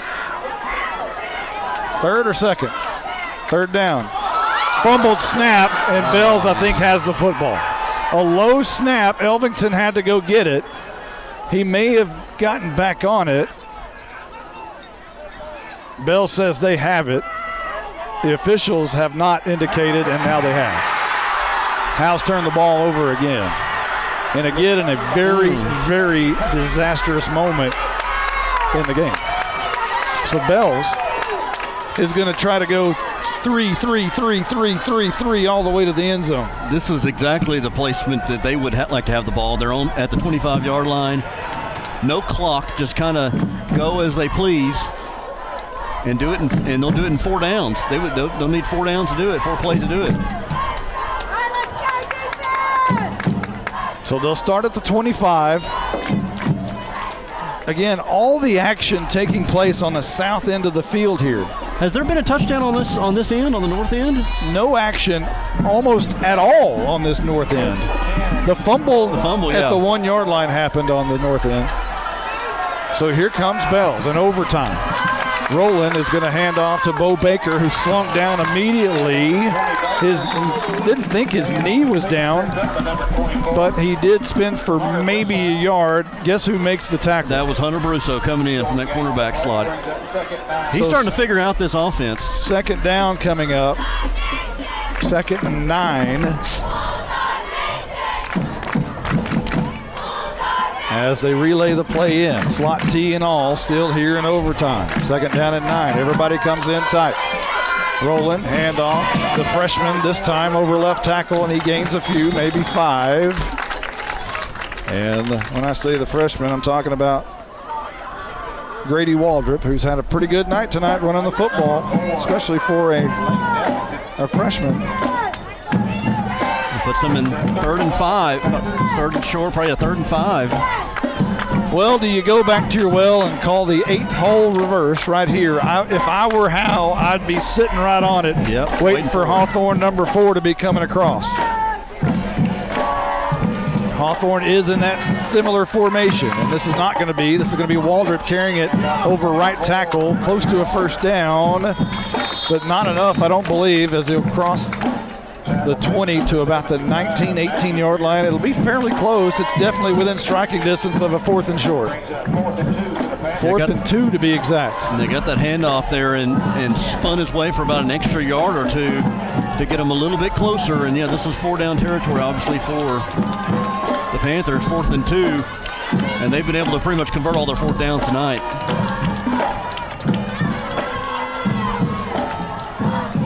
So the ball at the 18-yard line. Bell's getting about 2 yards every time they snap the ball, and a timeout's been called. And what do you got up your sleeve, Dale West? And the thing here is, and that's the deal with this offense, is that you never know who's going to get it. They've got an array of backs that they can go to. Waldrop, Baker, Hawthorne, get the quarterback rolling. He can keep it.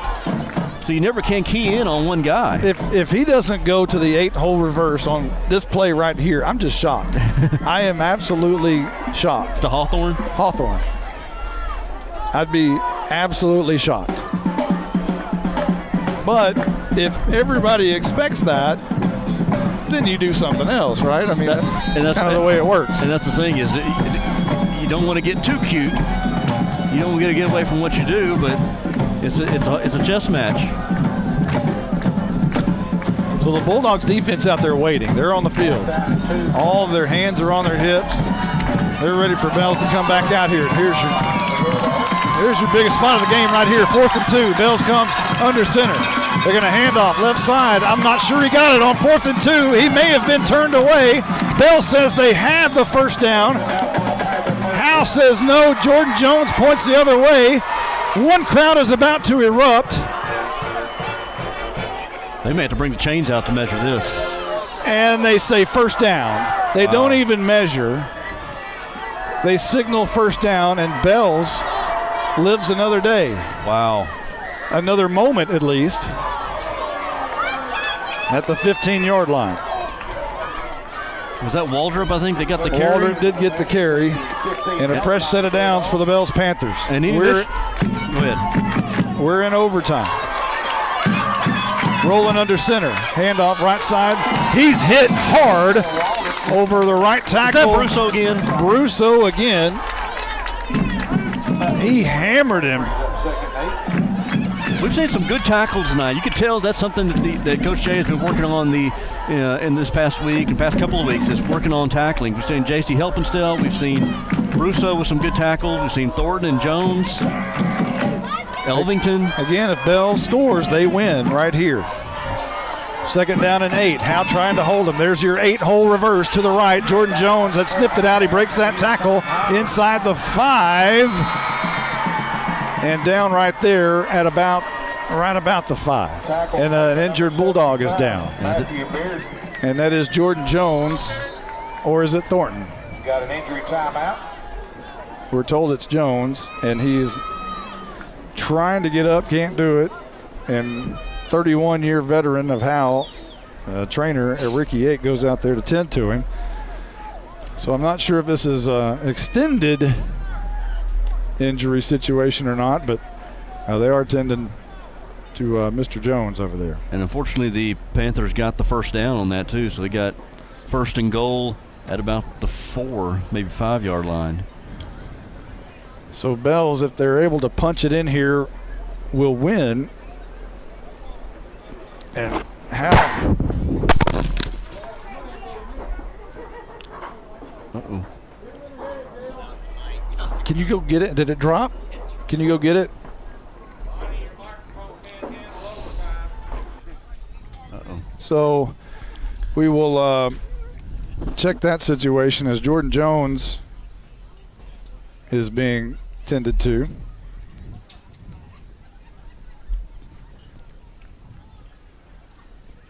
And you had a chance there, that 4th down. I mean, just by inches, they were able to get that first down. And Jones has been down a while. Okay, here he gets up. The crowd comes to their feet. He's putting no weight at all on that right leg. Not sure if it's an ankle. Don't want to speculate. Mm-hmm.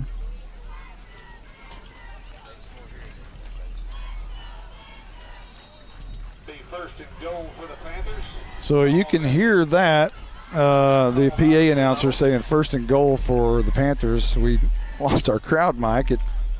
Well, he's located. You want me to try to pull this thing up, or? You don't see it? Oh. You got it in his hand. Yeah, try to pull that sucker up. Interesting on how we're going to do that. Well, here comes the Dogs back out on the field.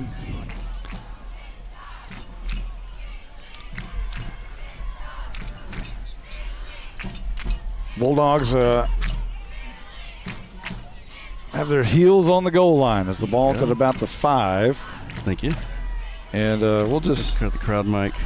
Hopefully it still works. It fell about 30 feet. Got grass on it, and we'll turn it on. And hey, we got a crowd mic again. So here we go. You'll be the crowd mic. Yeah. So here we go. First and goal, and Rowland tries to sneak it in to win the game. No indication yet from the officials. And you can hear a pin drop even with our crowd mic back on. So Howe has held as Matthew Bearden is credited for the tackle. So the ball at the 2. Boy, Howe needs a defensive stand right here if they've ever had one in this football program. Now's a good time to do it. And Rowland try to quarterback sneak that up the middle there. That's where, again, we talk about getting off your blocks. That's where that big line. Can anybody see what down it is? Second down. Oh, Russell's running over the right guard, and Bells has pushed it in. Dale West waves both arms above his head and runs towards the goal line as Bells has scored and won the game in overtime, 19-13 on Friday the 13th with a full moon in Bells, Texas. A crazy night, a crazy game, one that was a sleep fest for the first half and full throat the second. And you got an extra frame to boot. I'll tell you what, this is going to hurt. It's going to sting because you had it there. The extra points that you missed earlier in the game, the penalty, the 3 penalties you had, the goal line where you fumbled the ball on the goal line. Those are things that are going to haunt this team and Coach Jay tonight. And the bad thing is you feel like for certain that Howe's the better team tonight. They have the better athletes. They just made the mistakes at the absolute worst time you could make them. And just that situation there where, gosh, if you could line up and play it again, I think it's a totally different situation. But you don't get that opportunity. They don't allow you to do that. Thankfully for the Bulldogs, it's not district, and you learn from those things and you move on to the next week. That's what the purpose of non-district is, to get these things figured out so these don't happen against the Van Alstyns and the Commerces and the bottoms of the district. But you give credit to this defense. They kind of figured things out there a little bit in the second half. be able to slow down the Bells offense, and the offense kind of got going. And then going back to the Howe defense, got the turnover. The scoop and scored the other way. Dale West comes over and gives Steve Simmons a big hug and goes over and taps some of his former players and gives them a big hug. And Leighton Elvington and helping Stell. And he's still over there, even as Howe's doing their home school song and all. West is still over there with them.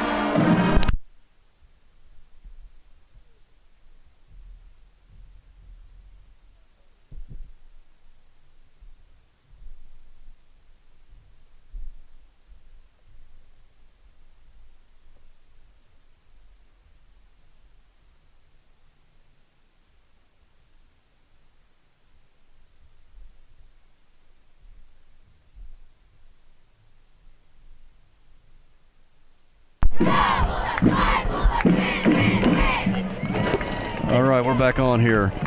Monty made a mad rush to the press box. Somebody had turned us off, unplugged us, but we're back on.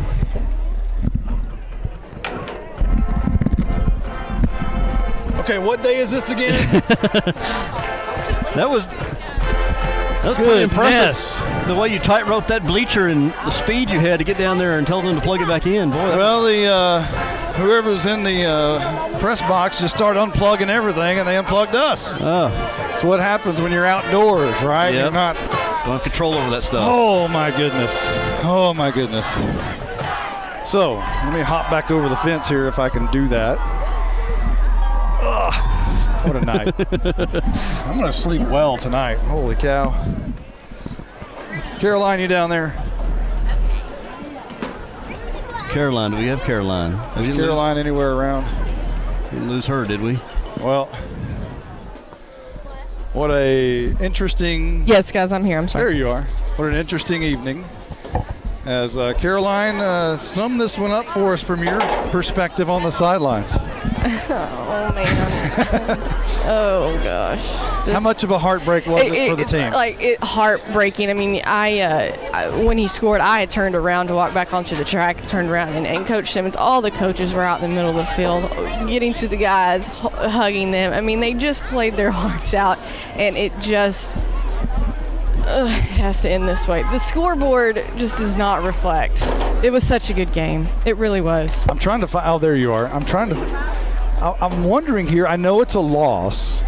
But if you take what happened in the first half, I mean, these guys fought their way back, and they really did. They showed outstanding character tonight for sure. Absolutely. To be able to fight their way back into this football game, and they looked, dead in the water at halftime, especially with Bells getting the football back, and it didn't look good at all for a little bit. You think about this.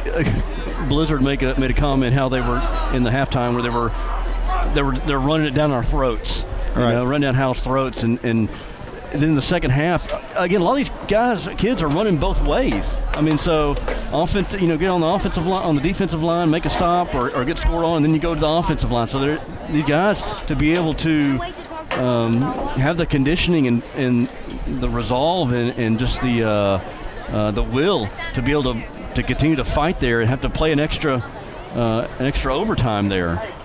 I know shows the character of this team. I know it's a loss, and I don't know if Coach Jay would want to talk tonight, but I think I might want to see if he will. I mean, it's such an electrifying game, and Hunter Brusso. Gosh, if we could talk to a player, 24, Hunter Brusso has just been outstanding. It really has. And I don't know if Caroline's still down there or not, but if she is, we'll try to. There she is. Yeah, she's right there. We'll see if Hunter Brusso can talk, and maybe Coach Jay, and we'll see if he wants to visit with us for a little bit. It's obviously emotional. On the flip side, we have to tip our hat to Dale West. It's the first time they've won here in Bells, and he gets his first win. It is homecoming, so that that's the hard part is being someone's homecoming, and then losing on top of that is the hard part. But we'll see if Coach Jay wants to speak with us for just a moment. Right now, he's with the I think a reporter for the Herald Democrat, so we'll let them visit, and then we'll. Do you guys see Hunter or Hunter? I see him. 24, correct? 24. Let's see him. I'm trying to locate him here.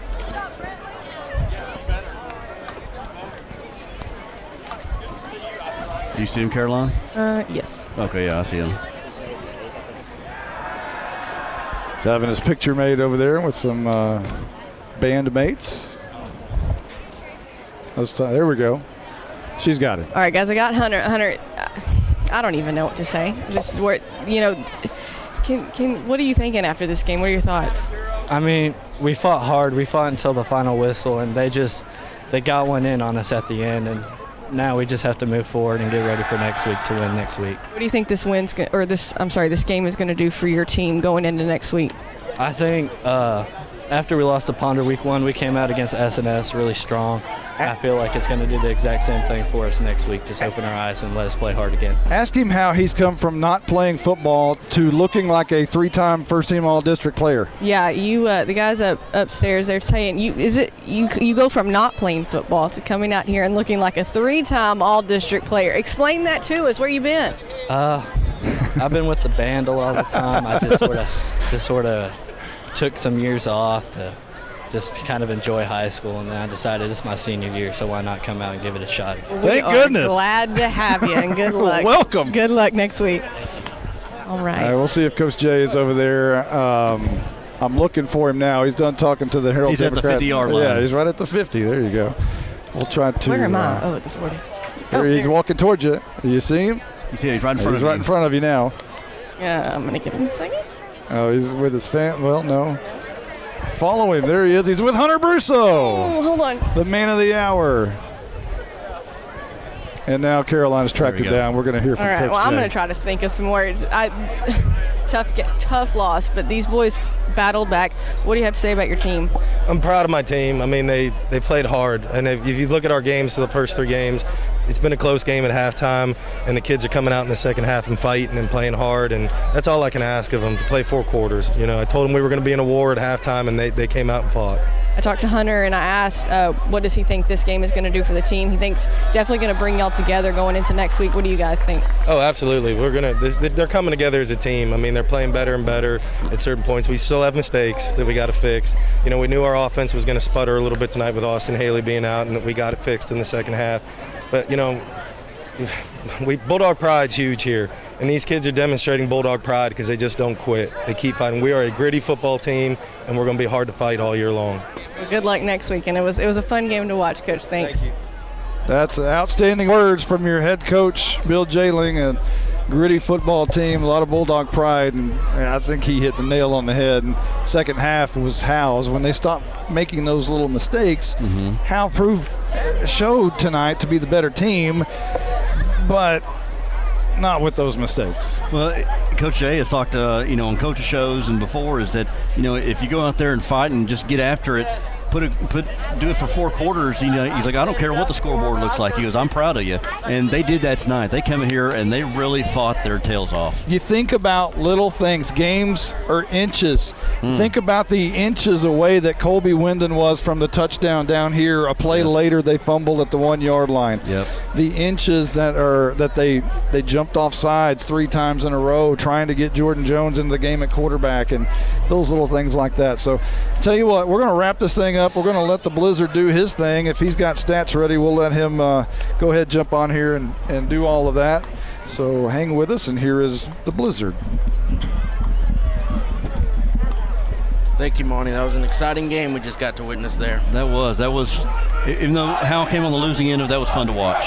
Yep. But in the second half and overtime, Grady Waldrop was the big leading rusher for Bells tonight at 23 carries and 88 yards. Not too bad as a freshman debut. Beau Baker, 19 carries and 61 yards and 2 touchdowns, and a big fumble that kept Howe in the game. Tyler Hawthorne added 11 carries for 43 yards. Blake Rowland, the quarterback, 12 carries for 23 yards and 1 touchdown. They did attempt a pass, but Rowland was sacked for a negative 11-yard loss on the play. Howe's defense best player tonight? There's a lot of them, because we just made so many tackles tonight. J.C. Helpenstell and Noah Campbell both led the way with 11 tackles. Really? Leighton Elvington with 9, Hunter Brusso and Jordan Jones both with 8, Matthew Bearden with 6 tackles on the D-line, and Jalen Thornton 5 tackles and a 45-yard fumble touchdown recovery. Howe on offense. Layton was 8 of 13 for 89 yards and 1 interception. Caden Harmon was 6 for 15 rushing. He also had a fumble on the 1-yard line and a big drop early in the game.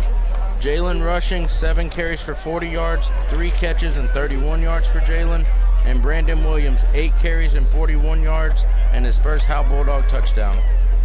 Bell's on defense was led by Beau Baker, who had 5 tackles and an interception on the night. Hank Weaver, 3 tackles and a sack, and Big Drake Stevens, 7 tackles, leading their defensive line.